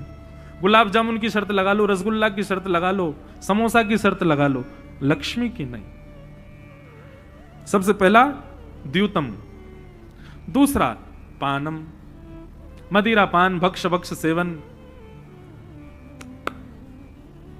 इन सब में कलयुग का निवास है। मुखवास पाना है, तांबुल पाओ, पान मीठा सादा ठाकुर जी को भोग लगा। हमारे श्रीनाथ जी में 100 पान का भोग लगता है पर डे। इतने पान पाते हैं लाल जी। पान तांबुल ठीक है, कभी कभी पालो, पर उसमें तामसी पदार्थ मत डालो, यानी कि गुटखा तंबाकू ये सब नहीं होना चाहिए। और नशे की वस्तु कोई भी नहीं होनी जिससे आपका बुद्धि अपना कॉन्शियसनेस भूल जाए, ऐसी किसी भी वस्तु का सेवन नहीं करना है। उसमें कलयुग का निवास है। कई लोग महादेव के नाम पर सब काम करते हैं, उनका प्रसाद है, महाराज जी पालेन देव, क्या है महादेव यदि किंचित भी कभी अगर पा भी लेते होंगे तो क्या करते हैं, उसके बाद ध्यान में चले जाते हैं। वो ध्यान में इसलिए चले जाते हैं उसको पाने के बाद भी कि मुझे कोई परेशान नहीं करे, ताकि मैं श्री राधा माधव का नित्य चिंतन कर सकूं। आप लोग क्या करते हो, आप तो डीजे चला के नाचते हो। ऐसे वस्तु को पाने से तामसिकता आएगी और वो निश्चित वही दोष लगेगा उसका जो मदिरा पान करने का होता है। लोग भांग वांग खा लेते हैं, सोचते हैं इससे कुछ नहीं होता, ऐसा नहीं। ठाकुर जी के नाम पर, और सुनो वैसे खा लो तो चले, वो महादेव को दिखा करके उनका प्रसाद मान करके पा रहे हो और फिर उसके बाद उल्टे सीधे काम कर रहे हो, घनघोर पाप लगेगा, महापाप लगेगा। ऐसा नहीं करना है। महादेव भी तो करते हैं। महादेव -45 डिग्री सेल्सियस में कैलाश मानसरोवर में रहते हैं, वो भी केवल बाघंबर ओढ़े। चले जाओ तुम, रह के दिखाओ, कुकुड़ जाओगे। महादेव और भी तो बहुत कुछ कर रहे हैं। महादेव ने और भी तो बहुत कुछ किया, केवल अपनी मतलब की चीज क्यों दिख रही है हमको? ऐसा मत करो भैया, ठाकुर जी के नाम पे तो बिल्कुल मत करो। वैसे आपकी रुचि है तो करते रहो, भगवान के नाम पे नहीं करो। तो द्योतम पानम, तीसरा आया पर स्त्री और पर पुरुष संग। बंधुओं, अग्नि साक्षात नारायण है, उनको साक्षी मान करके आपने किसी का पानी ग्रहण किया है। पानी ग्रहण करते हम आपसे एक बात निवेदन करें, आप जप भले ही कम कर लो, आप तप भले ही कम कर लो, आप व्रत भले ही कम कर लो, लेकिन गृहस्थ आश्रम में आने के बाद पत्नी व्रत और पति व्रत, पत्नी पति के प्रति और पति पत्नी के प्रति अपनी एक निष्ठता रखें। उसके अतिरिक्त किसी के प्रति भाव ही नहीं उत्पन्न हो। आप केवल पत्नी व्रत और पति व्रत का पालन कर लीजिए, इसी से ही आपको जीवन भर की तपस्या का फल मिल जाएगा। ये सबसे ज्यादा बलवान है। लोग इस बात को समझ नहीं पाते। पतिव्रता नारियों की ऐसी ऐसी कथाएं हैं महाराज, सूर्य को रोकने की सामर्थ्य दुनिया के किसी तपस्वी में नहीं है, लेकिन एक पतिव्रता नारी यदि सूर्य को कह दे कि आज उदय मत होना, तो सूर्य उदय नहीं होगा उस दिन। यह ताकत होती है पतिव्रता नारी की। और उसका क्या है व्रत? केवल एक ही व्रत है, पति के अतिरिक्त किसी के प्रति कोई भाव नहीं। कोई भाव नहीं मतलब उसका दर्जा किसी को नहीं, वो जो है वही है, चाहे जैसा है, और पत्नी चाहे जैसी है, उसके प्रति बस एक निष्ठता का भाव। प्रभु श्री राम सीता जी के अलावा जो कन्या दिखी, जो मैया दिखी, उसको या तो मां के रूप में देगा या बहन के रूप में, इसके अलावा कोई दृष्टि रखी नहीं। पतिव्रता और पातिव्रत और पत्नी व्रत, इन दोनों का पालन करो। जो अपने पतिव्रत और पत्नी व्रत का त्याग कर देते हैं, कलयुग उन पर प्रभाव करता है। तो तीसरा स्थान पर स्त्री पर पुरुष संग, और चौथा स्थान क्या दिया गया? द्योतम पानम स्त्री सूना।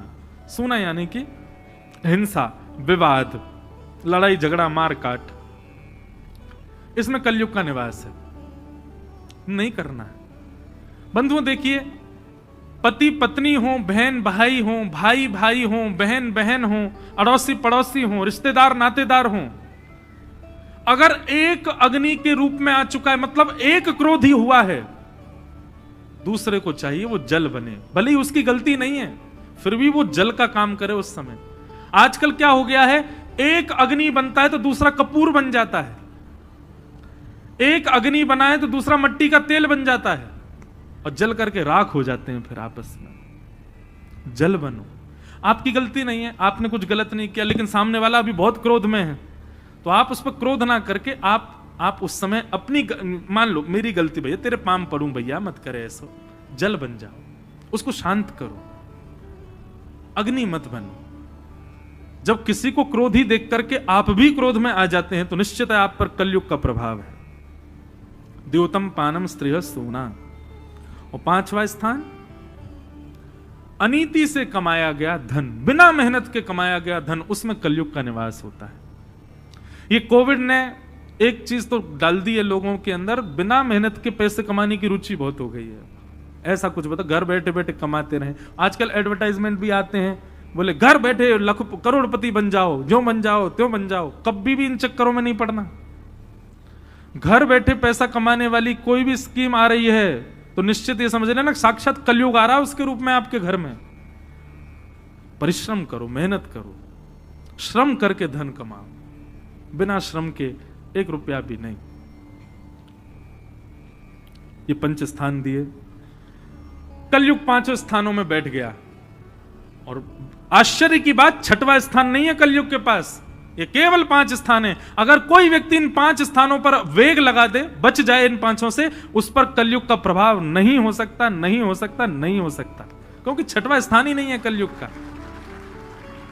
लेकिन हम आप सब लोगों पर यह प्रभाव है, तो इसका मतलब है कहीं ना कहीं हमारा प्रवेश हुआ है। अब बच जाओ, अब मत करना। पंच स्थान दिए, परीक्षित स्वयं भटक गए, लौट करके गए तो एक जरासंध का मुकुट पड़ा था तय खाने में, केवल देखने के लिए मुझ पे कैसा लगेगा। जैसे मुकुट सिर पर धारण किया, अनीति का धन सिर पर धारण करते ही कलयुग ने प्रविष्ट कर दिया, मस्तिष्क में प्रवेश हो गया। और जब शिकार को वन में गए, आखेट को वन में गए, सबसे पहली बात तो शिकार करता ही नहीं था परीक्षित, आज पहली बार शिकार करने गया। और शिकार तो कर नहीं पाया, एक ऋषि के आश्रम पर प्यास से व्याकुल पहुंचे। ऋषि के यहां जाके प्रार्थना करनी चाहिए, बल्कि वहां जाके आज्ञा करने लगा, मैं प्यासा हूं, मुझे पानी पिलाओ। लेकिन ऋषि समाधि में बैठे थे, समाधि में बैठे ऋषि को देख करके मन में भाव आया, अरे नाटक करता मेरे आगे, मरा हुआ सर्प गले में डाल दिया। लौट करके आए, मुकुट उतारती उनको याद आया, मैंने तो बहुत बड़ा अपराध किया है। ऋषि के पुत्र ने जब देखा कि पिता के गले में मरा हुआ सर्प पड़ा है, पूछताछ की, किसने किया? बच्चों ने बताया, बोले परीक्षित ने किया। कौशिकी नदी का जल हाथ में लेकर के तुरंत वाक वज्रम विशसर्जः। कल रात्रि में कहीं गया था, वहां थोड़ी देर के उद्बोधन में मैंने एक बात कही, अपने आप आई। दुनिया में सबसे खतरनाक शस्त्र कौन सा है? वाणी का शस्त्र। आपको किसी ने छड़ी से मारा, आपको किसी ने डंडे से मारा, या किसी भी साधन से आपको किसी ने कुछ कष्ट दिया, आप औषधि से ठीक हो जाओगे। लेकिन किसी ने वाणी से प्रहार किया होगा ना, उसको कोई औषधि ठीक नहीं कर सकती। सबसे भयानक यदि संसार में कोई वज्र है तो वह है वाणी का वज्र। इसलिए इस वाणी के वज्र को संभालो। और ये वाणी का वज्र कब संभलता है? जब इस वाणी पर राम विराजमान होते, कृष्ण विराजमान होते हैं, तब ये वज्र सही रहता है। वाक वज्रम विशसर्जः, वाणी का वज्र छोड़ दिया और कह दिया 7 दिन में मरने का श्राप देता हूं। तक्षक सर्प आकर के डस देगा, राजा परीक्षित की मृत्यु हो जाएगी। गौरमुख नामक शिष्य को भेज दिया, जाओ परीक्षित को अवगत करा दो इस बात से। यहां राजा परीक्षित ने जैसे ही मुकुट उतारा तो उनको याद आया, मैंने कुछ गड़बड़ किया, संत के गले में मरा हुआ सर्प इतनी सी बात पे डाल दिया कि मुझे जल नहीं दिया। ये कैसे हुआ? ये कलयुग करवाता है। संतों को देख करके उनके प्रति उपहास की भावना आना, किसी वैष्णव की भक्ति पर हंसी आना, यह बंधुओं कलयुग का लक्षण है। आपकी धोती देख करके, आपकी शिखा देख करके, आपका मस्तिष्क का तिलक देख कोई हंस रहा है ना, आप उल्टा उसको देख के हंस जाया करो। कलयुग है इसके अंदर, तभी हंस रहा है मुझको देख के।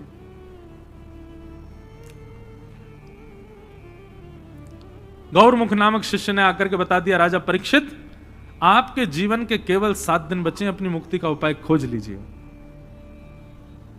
राजा परीक्षित को इस बात से क्षोभ नहीं हुआ। अपने पुत्र जन्मेजय को राज्य गद्दी पर बिठा करके राजा परीक्षित गंगा के तट पर चले गए। असंख्य संत वहां एकत्रित हो गए। सबसे राजा परीक्षित ने कहा, जल्दी मरने वाली की मुक्ति का उपाय बताइए। नहीं को मुनिर्यस्य वच प्रमाण, वहां कोई प्रमाण से बता ही नहीं पाया कि राजन तुमको क्या करना चाहिए। तभी वहां पर आगमन हुआ वेदव्यास जी के पुत्र श्री सुखदेव जी महाराज का। सब लोग हाथ जोड़ के प्रणाम करो।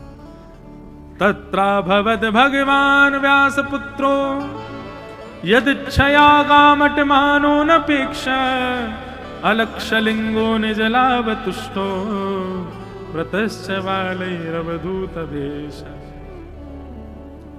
बोलो सुखदेव जी महाराज की जय। सुखदेव जी आए और आकर के सीधे व्यास मंच पर विराजमान हो गए। व्यास मंच पर बैठते ही सुखदेव जी से उसने प्रश्न किया, महाराज जिसके जीवन के 7 ही दिन बचे हैं उसकी मुक्ति के लिए उसको क्या करना चाहिए, कृपा कर मुझे बताओ। सुखदेव जी महाराज अब यहां से कहना प्रारंभ करते हैं और अब भागवत का 2वां स्कंद प्रारंभ होता है और कृष्ण जन्म होगा 10वें स्कंद में। तो अब चलो, अब हम हनुमान जी का आवाहन करते हैं, क्योंकि 7 तो बजने वाले हैं और हमने कल पहले कह दिया था आज विलंब से तक होगी कथा। तो आप सब लोग अब ध्यान पूर्वक बैठो, सुनो। सुखदेव जी महाराज व्यास मंच पर बैठे और व्यास मंच पर बैठते ही उन्होंने परीक्षित को पहले तो यह समझाया कि परीक्षित तुम मुक्ति की कामना मत करो, मुक्ति का मतलब मृत्यु के बाद भगवान का दर्शन होता है। तुम तो भक्ति की कामना करो। भक्ति का मतलब जीते जी ठाकुर जी का दर्शन। परीक्षित ने कहा मेरे पास केवल 7 दिन बचे। बोले 7 दिन भी बहुत हैं। यदि प्रेम लक्षणा भक्ति चित्त में है तो 7 मिनट में ठाकुर जी मिल सकते हैं। ठाकुर जी मानो एक जगह तो ऐसा पद आता है कि ठाकुर जी 24 घंटा फेंटा बांध के और तैयार मुद्रा में खड़े रहते हैं कि ये प्रेम प्रकट करे और मैं जाऊं इसके सामने, पर हम कर ही नहीं पाते हैं। ठाकुर जी तो 24 घंटा वो गेट सेट रेडी खड़े हैं, बस गो की बारी है। हम गो बोल नहीं पा रहे। वो तो बिल्कुल तैयार खड़े हैं।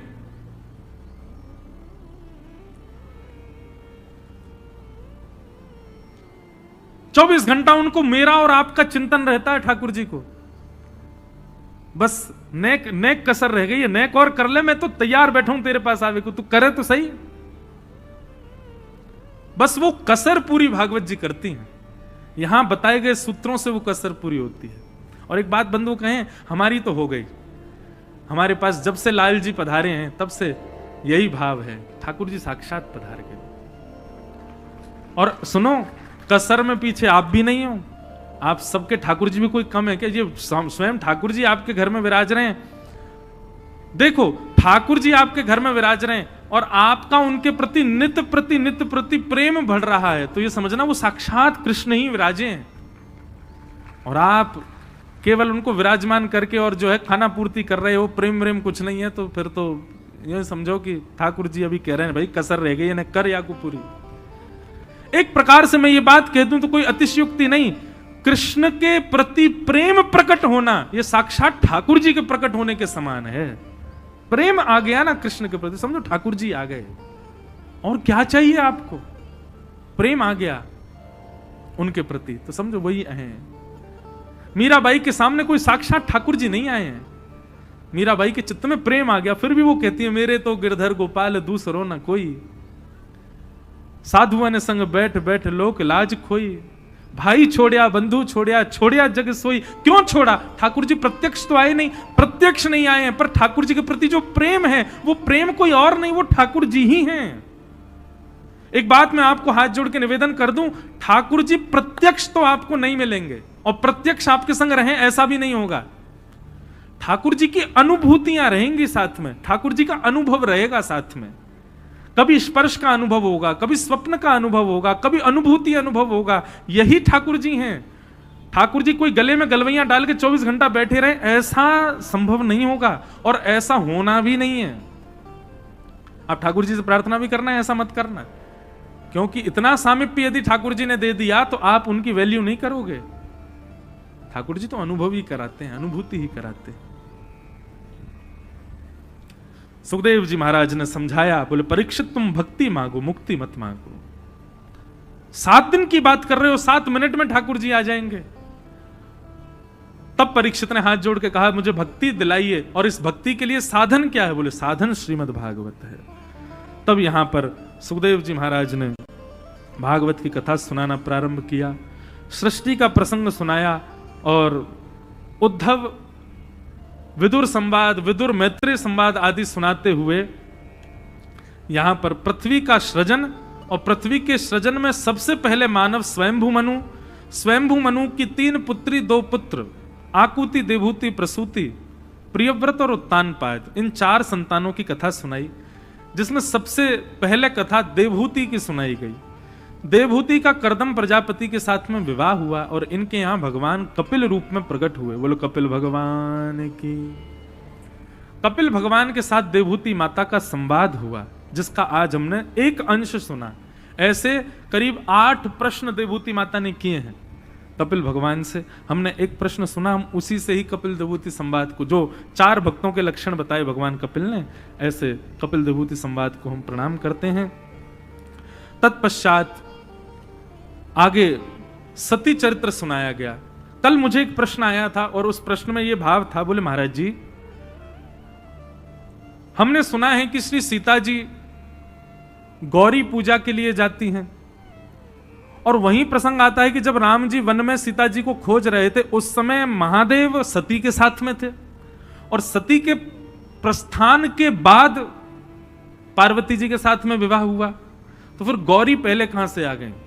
अब इसके पीछे आपके अनेक तर्क हैं, इसके पीछे अनेक भाव हो सकते हैं। हमने गुरुजनों से और पूछ के इसका और श्रेष्ठ जो कोई कथानक होगी तो वो भी सुनाएंगे, पर एक जो हमारी मति में उत्तर आया वो ये कि गौरी का मतलब केवल पार्वती नहीं है। गौरी जगदांबा, परांबा, आदि शक्ति को गौरी ही कहते हैं, उनको गौरी नाम से ही संबोधित किया जाता है। और आदि शक्ति उनका हिमालय से ही प्रादुर्भाव होगा, महादेव से विवाह होगा ऐसा आवश्यक नहीं। वही आदि शक्ति गौरी भी है, वही आदि शक्ति सती भी है, वही आदि शक्ति जगदम्बा भी है, वही आदि शक्ति सीता भी है, वही आदि शक्ति रुक्मणी भी है। वो आदि शक्ति मूल तत्व, जैसे नारायण है, नारायण के ही विलग विलग राम कृष्ण आदि ये सब अवतार हैं, ऐसी आदि शक्ति है। आदि शक्ति के ही, आदि माने प्रथम, आदि आदि का मतलब होता प्रथम शक्ति, उनका नाम ही गौरी है। तो सीता जी जो गौरी पूजन करने गई वो आदि शक्ति का पूजन कर रही हैं। आदि शक्ति मतलब प्रथम शक्ति, वो गौरी हैं। और इसमें कोई संत जनों का यदि भाव होगा तो फिर मैं पूछ के बताऊंगा उत्तर उसका, पर मेरी मति का ये उत्तर है कि गौरी तो आदि शक्ति है। फिर इसमें एक मत और आता है कि ठाकुर जी की दो प्रकार की लीला होती हैं। एक तो होती है नित्य लीला और एक होती है समयानुसार की गई भगवान की प्रत्यक्ष लीला।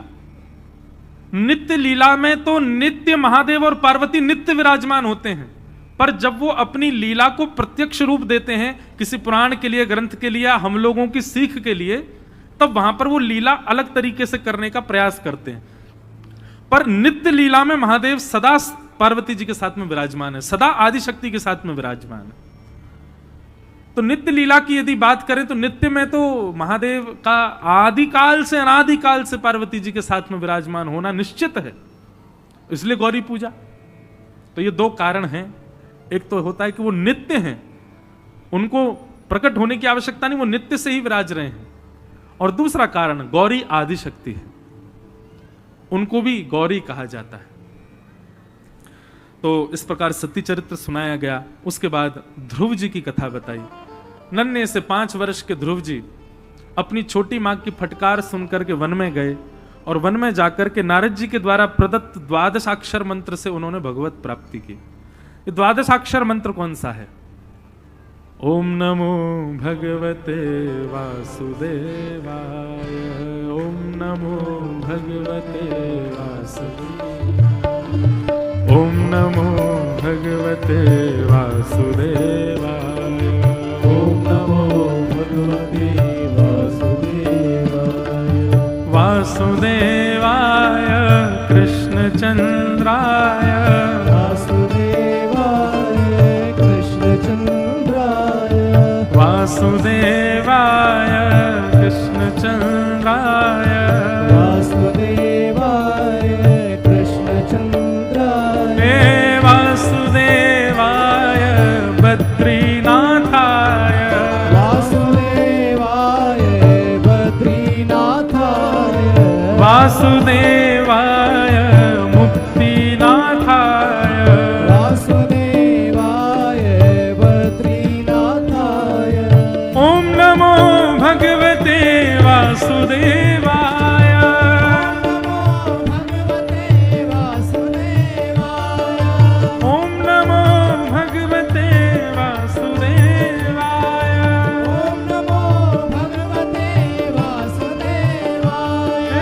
ओम नमो भगवते वासुदेवाय, ओम नमो भगवते वासुदेवाय, ओम नमो भगवते वासुदेवाय।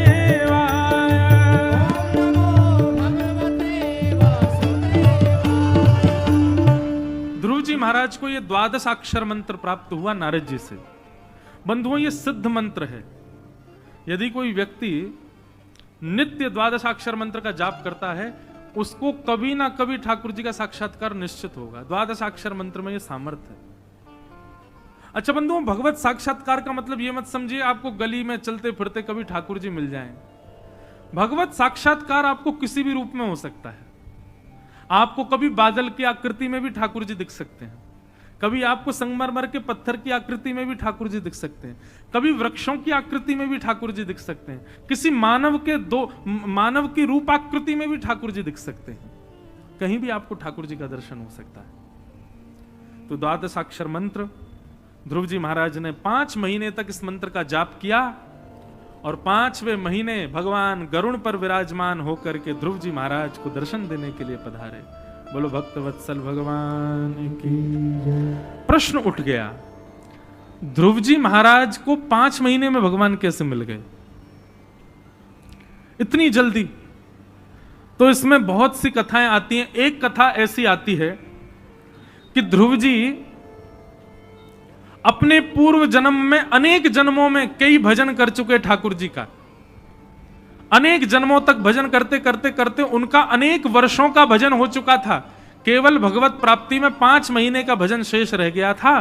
तो अब की बार वो ध्रुव बनकर के आए और अपना शेष 5 महीने का भजन उन्होंने किया और ठाकुर जी उनको मिल गए। इसका मतलब क्या है? किसी किसी को बाल अवस्था में ही बड़ा ज्ञान हो जाता है, बाल अवस्था में ही ठाकुर जी की बड़ी कृपा हो जाती है उस पर। तो इसका मतलब ये मत सोचो गए देखो इसको तो बना बनाया बचपन से ही सब मिल गया। उसके पूर्व के न जाने कितने जन्मों का उसका फल होगा, उसकी तपस्या होगी तब जाकर के उसको प्राप्त हुआ है।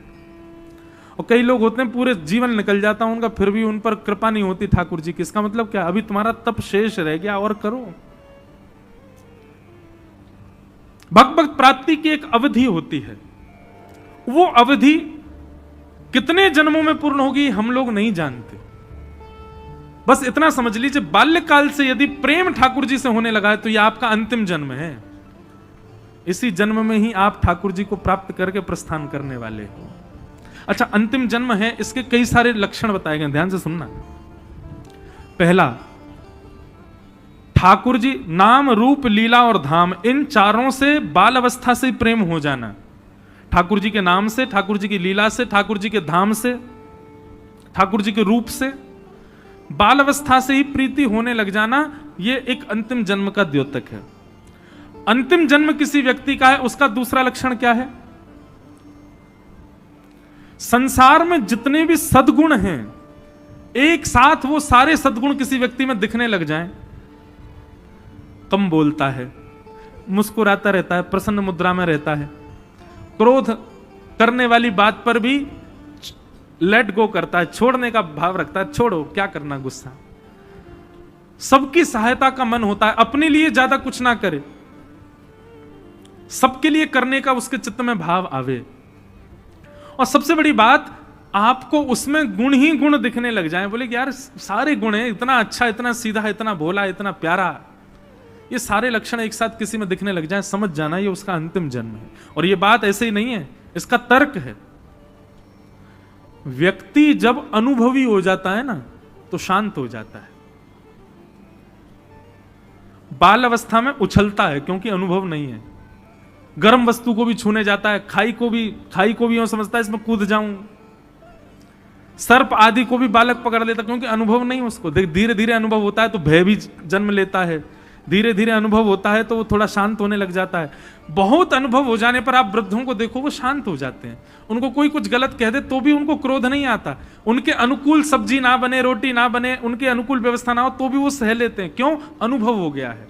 ऐसे ही अनेक जन्म लेते लेते लेते जब जिसको अनुभव हो जाता है ना, वो अपने अंतिम जन्म में सम हो जाता है, शांत हो जाता है, सरल रहने लग जाता है, हर प्रकार की स्थिति में प्रसन्न रहने लग जाता है। समझो ये अनुभवी। और महाराज इतनी सी बात पर, और महाराज लाल ताता हो जाए, बिल्कुल तवा उसका गर्म, आंखें निकल के बाहर आ जाएं क्रोध के कारण, मैं समझना पहला ही जन्म है इसका, अभी नया नया आया है धरती पर, इसलिए इतना क्रोधी है। जिसको छोटी छोटी बात पे गुस्सा आता है, समझना उसका पहला जन्म है, अभी इसको बहुत लंबा फेर लगाना है संसार में। लेकिन जो सम रहता हो, समझना कि अब ये निवृत्ति की ओर है, अब ये प्रस्थान की ओर है। तो कहां थे हम? हाँ, ध्रुव जी महाराज को इतनी जल्दी भगवान क्यों मिले? ये इतनी जल्दी नहीं मिले, उनके अनेक जन्मों की तपस्या थी। बचे हुए 5 महीने बचे थे, ध्रुव जी के रूप में वो पूर्ण हुए, ठाकुर जी उनको मिल गए। ठाकुर जी की बड़ी सुंदर ध्रुव जी ने स्तुति गाई, और स्तुति गाते हुए ध्रुव जी महाराज चरणों में प्रणाम करते हुए कहते हैं, भगवान भक्ति मुहु प्रवहताम त्वयि में प्रसंगो भूयादनंत महताम अमलाशयानाम येनांजसोल्वणमुरुव्यसनं भवाब्धिं निश्चय भवद्गुण कथामृतपानमत्तः। हे नाथ, मेरे पर इतनी कृपा कर दो कि मुझको एक व्यसन लग जाए, मुझे एक आदत लग जाए, मुझे एक एडिक्शन हो जाए। भगवान बोले किसका? बोले आपकी कथा सुनने का। भगवान बोले तुमने व्यसन शब्द का प्रयोग क्यों किया? बोले नाथ, व्यसनी व्यक्ति बड़ा बढ़िया होता है। बोले क्यों? बोले वो मौके ही ढूंढते रहता है अपने व्यसन को भोगने के। किसी को इसकी लत हो तो वो मौका ही ढूंढता रहता है। कहीं शादी में जाएगा तो मौका ढूंढेगा, अच्छा ऐसा ऐसा हो गया, ठीक है थोड़ा जाके न चुस्की ले आऊं। व्यसन करने वाला व्यक्ति मौका ढूंढता है। भगवान, मैं भक्ति को व्यसन की तरह करना चाहता हूं। क्यों? हर समय मौका ही ढूंढता रहूं, कैसे कथा सुनूं, कैसे आपका नाम जप लूं, कैसे आपको देख लूं, कैसे आपका दर्शन कर लूं। ठाकुर जी इतने प्रसन्न हो गए ध्रुव जी की इस बात से, वाह तुमने बहुत अच्छी बात कही। बोले नाथ, मुझे भक्ति का वरदान मत दीजिए, मुझे भक्ति का व्यसन लगा दीजिए। मैंने कल भी कहा ना, प्रस्तुतिकरण भक्ति का। अब ध्रुव जी ऐसी बात कह रहे हैं, ठाकुर जी कैसे नहीं रीझेंगे उनसे? हम लोग सोच पाते हैं इतनी बड़ी बात? ध्रुव जी कह रहे हैं मुझे व्यसन लगा दो, आपकी कथा सुनने का, आपके दर्शन करने का मुझे व्यसन लग जाए, ताकि मैं 24 घंटा मौका ही ढूंढता रहूं। अरे महाराज, व्यसनी व्यक्ति को रात में नींद नहीं आती है ना, तो भी वो क्या करता है? बाहर जाकर के अपना व्यसन ही भोगता है। भक्ति का व्यसन लग जाए, नींद नहीं आवे तो भी कीर्तन ही हो। व्यसनी व्यक्ति भोजन के बाद व्यसन भोगता है, आप भी भोजन के बाद भजन में चले जाओ, ऐसा व्यसन। घर में कोई मेहमान आ जाए तो उस दिन व्यसनी दुगना व्यसन करता है, बोलेगा आज तो सुख का दिन है, खुशी का दिन है। घर में कोई उत्सव महोत्सव हो, भक्ति का व्यसन होगा तो दुगनी भक्ति करोगे, दुगना भजन करोगे। ऐसा वरदान ध्रुव जी महाराज ने मांगा। भगवान बोले तथास्तु। ध्रुव जी महाराज 36,000 वर्ष तक राज्य किए, तत्पश्चात उनको भगवत धाम की प्राप्ति हुई। बोलो भक्तवत्सल भगवान की। ध्रुव जी के वंश में आगे चल के राजा अंग हुए, इनके बेटा बैन हुए, बैन के यहां भगवान पृथु हुए, और पृथु महाराज ने 10,000 कान मांग करके भगवान से प्रार्थना की। तत्पश्चात आगे ऋषभदेव भगवान की कथा आई, उनके पुत्र भरत हुए। वही भरत जी अपने तीसरे जन्म में जड़ भरत बन करके आए, और रहुगण राजा के साथ उनका संवाद हुआ। भूगोल खगोल का वर्णन किया गया, मनवंतरों का वर्णन किया गया। तत्पश्चात नरक का वर्णन किया गया, और नरक का वर्णन करते हुए यहां पर अजामिलोपाख्यान सुनाया गया। एक अजामिल नाम का परम वैष्णव था, लेकिन उसने दूषित एक वैश्या का दर्शन दूषित कृत्य करते हुए देख लिया, और उसी के कारण परम वैष्णव वो अजामिल महान डाकू बन गया। एक बार भूले भटके संत उसके यहां आ गए। संतों ने आकर के अजामिल से कहा हमारी कोई बात मत मानो, पर एक बात मान लो। क्या? अपने आगामी होने वाली संतान का नाम नारायण रख देना, बस। अजामिल ने संतों की बात मानी और अपने सबसे छोटे पुत्र का नाम नारायण रखा। मृत्यु का समय समीप आया, और जैसे ही अजामिल को लेने के लिए यम के दूत आए। अच्छा एक बात बताएं बंधुओं, जब मृत्यु के बाद यम द्वार जाना हो मानव को, तो यमदूत दिखाई देते हैं उसको। अभी यहां तो हम वर्णन करें तो 1-2 घंटा की कथा हो जाएगी, लेकिन वही बात है ना, नासिक में हमने पूरा वर्णन किया है कि जब व्यक्ति नरक जाने वाला होता है तो उसकी स्थिति कैसी होती है। तो वर्णन करते हैं 1 वर्ष पहले तो बिस्तर पकड़ लेगा, और स्थिति इतनी बुरी हो जाएगी कि उसमें भी इतना मोह उसका अपने परिवार के प्रति हो जाएगा, ऐसी स्थिति में यह विचार नहीं करेगा मैं भगवत भजन कर लूं, ठाकुर जी का नाम गा लूं। वो 24 घंटा बिस्तर पड़ा पड़ा भी यही कहेगा, नाती कहाँ है, पोता कहाँ है, पुत्र कहाँ है, उनको बुला दो, इनको बुला दो, उनसे कह दो मुझसे मिल जाएं। सबके प्रति मोह प्रकट हो जाएगा। और मृत्यु के कुछ दिन पहले बोल बंद हो जाएंगे। क्यों? तो उसका वर्णन करते हैं कि उसके गले में पाश बांध दिया जाता है। यमदूत आकर के उसके गले को चौक कर देते हैं, एक रस्सी बांध देते हैं उसके गले में, और उस समय वो बोलने का प्रयास करता है। कंठे घुरघुरायते, कंठ से घुर घुर घुर आवाज आती है, लेकिन बोल नहीं पाता। और कितना भी सुंदर हो, भयाभय हो जाता है। अंतिम समय में उसको देख नहीं पाते, मलमूत्र आदि का त्याग करने लग जाता है। ऐसी दयनीय स्थिति हो जाती है। बहुत कुछ वर्णन किया है वहां। तो यहां यही स्थिति हुई अजामिल के साथ। 1 वर्ष पहले से यम के दूत आकर के पहरादारी करने लग जाते हैं। जिस व्यक्ति को यमलोक जाना होता है उसके साथ 1 वर्ष पहले से ही कुछ ना कुछ घटनाएं शुरू होती हैं। ज्यादा बड़ा पापी होगा तो और वर्षों पहले आ जाते हैं। जैसे यम के दूतों को देखा अजामिल ने, उनका विशाल विकराल रूप देख करके अजामिल ने अपने सबसे छोटे पुत्र को पुकारा और उसको बुलाने लगा। अजामिल चिल्लाने लगा, नारायण आओ, नारायण आओ, नारायण मुझे बचाओ, अरे नारायण जल्दी आओ, अरे नारायण तुम कहां हो, जल्दी आओ।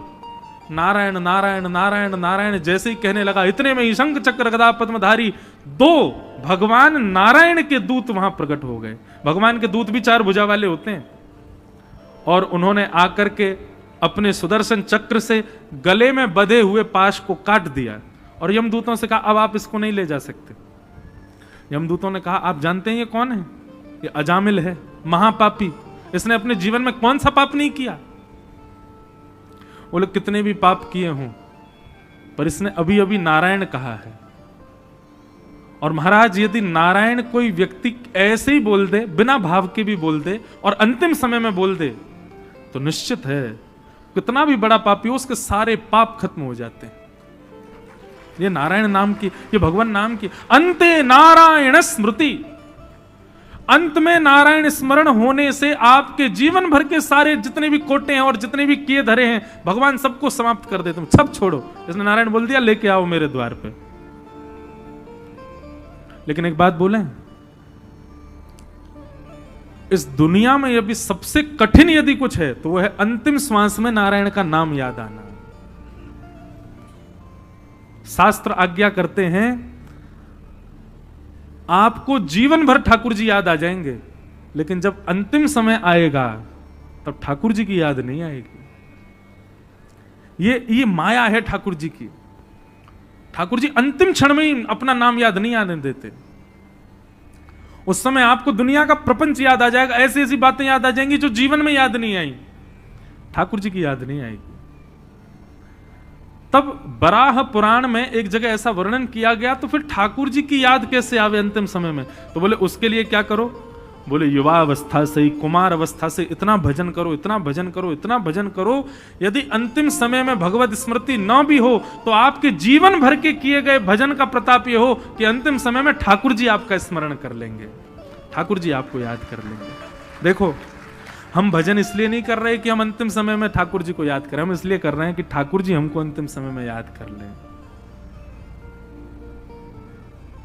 ठाकुर जी हमको स्मृति करें। अजामिल ने नारायण कहा और यम द्वार जाने से बच गया। बोलो भक्तवत्सल भगवान की जय। इसलिए भैया, राम गुण गायो नहीं, एफलो बड़े भाव से गाओ। हम कथा तो देखो खींच लाए हैं बहुत सारी, अभी थोड़ी सी और खींचनी है, अभी खींचते हैं। प्रेम और भाव से गाओ। राम गुण गायो नहीं आए करके, कृष्ण गुण गायो नहीं आए करके। कहां आए करके? इस पृथ्वी पर आकर के राम कृष्ण के गुण नहीं गाए तो फिर यम से कहोगे क्या जाए करके, यम से कहोगे क्या जाए करके, यम से कहोगे क्या जाए करके, यम से कहोगे क्या जाए गाओ करके। सीताराम राम राम सीताराम राम राम सीताराम राम राम सीताराम राम राम। सीताराम राम राम सीताराम राम राम। सीताराम राम राम सीताराम राम अभी राम। ये कीर्तन गाने लगे तो हमको याद आया, कपीश सेना सनातन संगठन के कुछ लोग आए थे हमसे मिलने। वे लोग हर मंगलवार को हनुमान चालीसा का पाठ करते हैं और दिव्य दिव्य देवालयों में जाकर के हनुमान जी का सुंदर पाठ करते हैं। हमारी व्यासपीठ से खूब खूब उनको इस सुंदर कार्य के लिए सराहना कि आप ऐसे ही ठाकुर जी का नाम गाते रहें, खूब मंगल हनुमान चालीसा का पाठ नित्य करें। केवल मंगलवार ही नहीं, 12 महीने के हर दिन हनुमान जी का स्मरण हो, सीताराम भगवान का स्मरण हो, ऐसा कोई योजना बनावें। आप सबको बहुत बहुत साधुवाद। सीताराम राम राम सीताराम राम राम सीताराम राम राम सीताराम राम राम। राधे श्याम श्याम श्याम राधे श्याम श्याम श्याम। राधे श्याम श्याम श्याम राधे श्याम श्याम श्याम। लोग कहते हैं महाराज जी अभी तो हम बच्चे हैं, अभी से हमको क्यों कथा सुनवा रहे हो? कथा सुनना तो बुढ़ापे का समय होता है, तो बाल काल में थोड़ी सुनते हैं। आहा, बालापन में लाड लड़ायो, बालापन में लाड लड़ायो, मात पिता पालनो झुलायो, मात पिता ते समय गवायो खेल खाए करके। केवल खेलना और खाना, इसी में निकल गया समय। समय गवायो खेल खाए करके,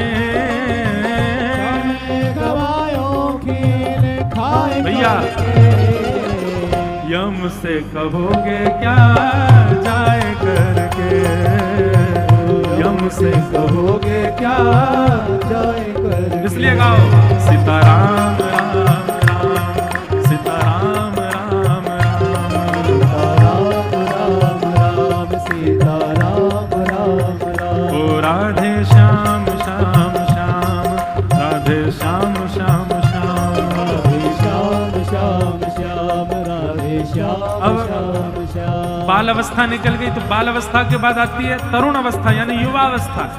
अब कर लो भजन नहीं, अपनी युवावस्था किस में निकाल देते हैं? सुनो, तरुण भयो तेरी आसंग राचो, तरुण भयो तेरी आसंग नाचो। युवावस्था किस में निकाल देते हैं? बोली जे मुझे बड़ी पसंद है, इसी के चक्कर में ही लगे हैं, जे मुझे बहुत पसंद है वही के पीछे ही पड़े हैं। और कैसे पड़े रहते हैं उसके पीछे? नटमर कट जो निस दिन नाचो, नटमर कट जो मदारी जैसे नचाता है बंदर को, ऐसे युवावस्था में हमारी हालत कैसी हो जाती है? जैसे मदारी बंदर को नचाता है, ए बंदर राम राम करो, हाथ जोड़ता है, ए बंदर उछल के नाचो तो नाचता है, बैठ जाओ बैठ जाता है, खाओ खाता है। बोले युवावस्था में यही हो रहा है। कन्या के लिए लड़का मदारी बन गया है, वो नचा रहा है, और उस पुरुष के लिए कन्या मदारी बन गई है, वो नचा रही है। इसी में निकाल देते हैं। माया में रयो रे भर माए करके, माया में रयो रे भर माए करके, माया में रयो रे भर माए करके, माया में रहो रे भर। लेकिन भैया यम से कहोगे क्या जाए करके, यम से कहोगे क्या जाए करके। ओ सीताराम राम राम सीताराम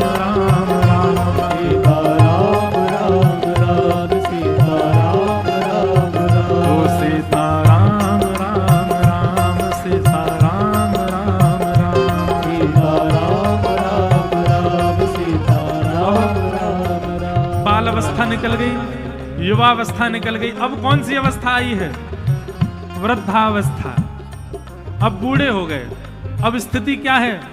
आंख में पड़ गया जाला, नाक से बह रहा है नाला, लाठी से पड़ रहा है पाला।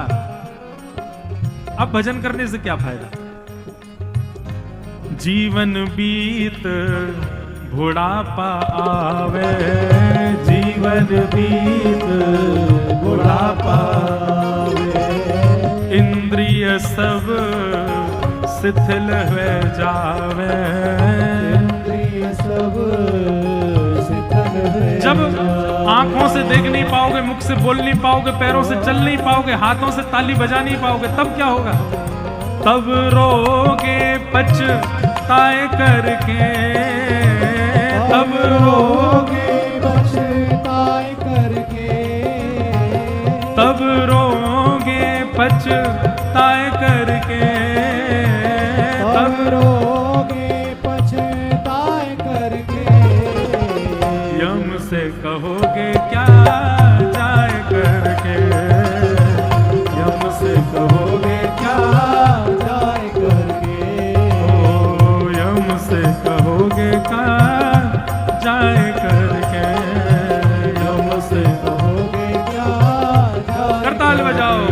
सीताराम राम राम, सीताराम राम राम, सीताराम राम राम,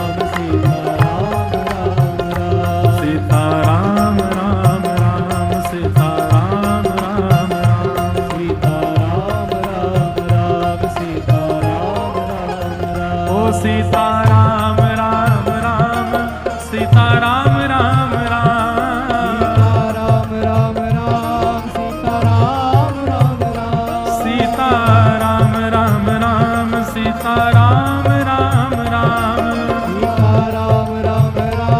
सीताराम राम राम, ओ सीताराम राम राम, सीताराम सीताराम राम राम, सीताराम राम राम, ओ सीताराम राम राम, सीताराम राम राम, सीताराम राम राम, सीताराम राम। अंते नारायण स्मृति। अंत में नारायण स्मृति तभी हो सकती है जब जीवन भर नारायण स्मृति की हो, नहीं तो अंतिम समय में भगवत स्मरण नहीं हो पाएगा। तो इस प्रकार नरक के भाव बताए गए। फिर आगे बंधुओं, वृत्रासुर एक असुर हुआ, भगवान का भक्त, उसने भगवान की स्तुति गाई, उसकी कथा सुनाई गई। उसके पूर्व जन्म की कथा सुनाई, चित्रकेतु नाम का राजा था। तत्पश्चात भगवान के परम भक्त श्री प्रहलाद जी का चरित्र सुनाया। हिरण्यकश्यप नाम का एक दैत्य है जो कि सत्युग का दैत्य है। हिरण्यकश्यप की पत्नी कयाधु जब गर्भवती थी तब हिरण्यकश्यप तपस्या के लिए गए हुए थे। तब कयाधु को नारद जी ने आकर के भगवत वार्ता सुनाई, भगवत कथा सुनाई, और उसी का परिणाम यह हुआ कि कयाधु के गर्भ से साक्षात भगवान के परम भागवत भक्त श्री प्रहलाद जी का प्रादुर्भाव हुआ। प्रहलाद जी प्रकट हुए। हिरण्यकश्यप ने तप किया, ब्रह्मा जी से अनेक वरदान मांगे, लौट करके जैसे आए अपने पुत्र प्रहलाद को गोद में लेकर के बड़े प्रसन्न हुए। प्रहलाद जी से पूछा, प्रहलाद कोई अच्छी बात बताओ। तो प्रहलाद जी महाराज कहते हैं, तत्साधु मन्ये सुरवर्य देहिनाम सदा समुद्विग्न मिधियाम सद्गृहात् हित्वात्मपातं गृहमन्धकूपं वनं गतो यद्धरिमाश्रयेतः। पिताजी, ये संसार एक अंधा कुआं है। हम आप सब लोग जानते हैं कि मृत्यु एक दिन आनी है, फिर भी उस मृत्यु को सुधारने के लिए कुछ नहीं कर रहे हैं। बंधुओं, एक बात सुनिए, सब लोग इधर देखो, सावधानी से कथा सुनो। मानव का लक्ष्य क्या है?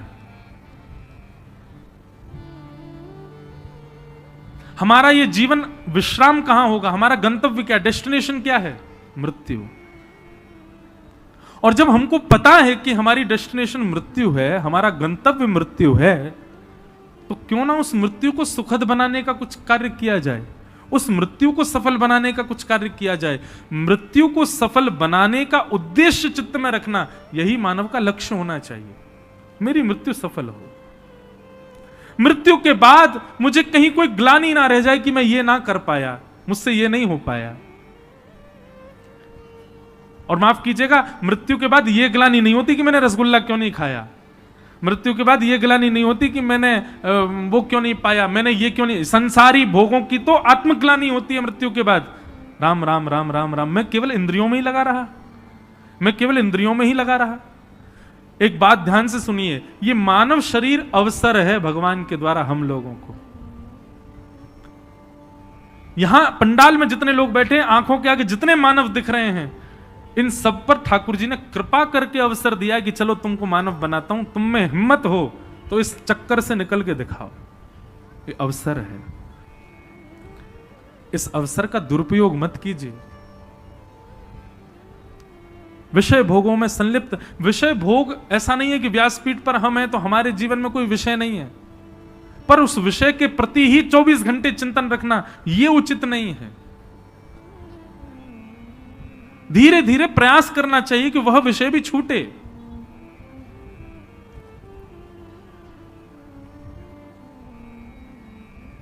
बहुत सावधानी से सुनो। तो हमारा उद्देश्य क्या है? मृत्यु सफल हो हमारी। और मृत्यु सफल कब होती है? जब अंतिम श्वास में हरि चरणों का स्मरण किया गया, तब समझो मृत्यु सफल हुई है हमारी। प्रहलाद जी महाराज अपने पिताजी से कह रहे हैं, पिताजी वनम गतः यद्धरिमाश्रयेत, समय पूर्ण हो जाए उसके बाद ग्लानि होगी, इसलिए समय है अभी वन चले जाना चाहिए और भगवान का भजन करना चाहिए। हिरण्यकश्यप को क्रोध आया, बोले मुझे ज्ञान उपदेश करता है। प्रहलाद जी को दूर पटक दिया, आज्ञा कर दी कैसे भी मारो, मैं इसको मृतक देखना चाहता हूं। हर प्रकार का प्रयास कर लिया लेकिन प्रहलाद जी नहीं मरे। तब अंत तो गत्वा हिरण्यकश्यपी आया और आकर के कहने लगा, आज तेरे नारायण को पहले मारूंगा, तुझे बाद में मारूंगा, बता कहां है। प्रहलाद जी हाथ जोड़ के कहते हैं, खम्बायु यज्ञम शलिलम महिम च ज्योतिम सत्वानि दृशो द्रुमादीन सरित समुद्रांश हरे शरीरम यत्किंच भूतम प्रणमेत अनन्यम। पिताजी, संसार में दिखने वाली हर वस्तु में वो विद्यमान है, और मैं कहां तक कहूं, आप जो उनसे इतना बैर करते हैं, आप में भी वही बैठे हैं, वो सब जगह है। अच्छा, इस खंबे में है? बोले हां। यदि मेरा विश्वास अटल है तो इस खंबे में भी वो हैं, सब जगह है तो यहां भी है। जैसे ही मुष्टिक का प्रहार किया, खंभ भेदन करके भगवान का प्रचंड स्वरूप नृसिंह प्रकट हो गया। बोलो नृसिंह भगवान की। हाथ जोड़ करके सब लोग नृसिंह भगवान को प्रणाम करो। सत्यम विधातुम निज भृत्य भाषितम व्याप्तिम च भूतेष्वखिलेषु चात्मनः अदृश्यतात्यद्भुत रूपमद्वहम् स्तंभे सभाया न मृगं न मानुषम। नृसिंह भगवान प्रकट हुए, हिरण्यकश्यप के साथ युद्ध किया, और शाम कालीन समय होते ही नृसिंह भगवान ने हिरण्यकश्यप का पेट विदरण करके उसका वध कर दिया। देवताओं ने स्तुति गाई, लक्ष्मी ने स्तुति गाई, ब्रह्मा जी ने स्तुति गाई, महादेव ने स्तुति गाई, लेकिन फिर भी नृसिंह भगवान का क्रोध शांत नहीं हुआ। तब ब्रह्मा जी ने प्रहलाद को कहा, तुम जाके स्तुति गाओ, और नन्हे से प्रहलाद ने आकर के भगवान नृसिंह की स्तुति गाई।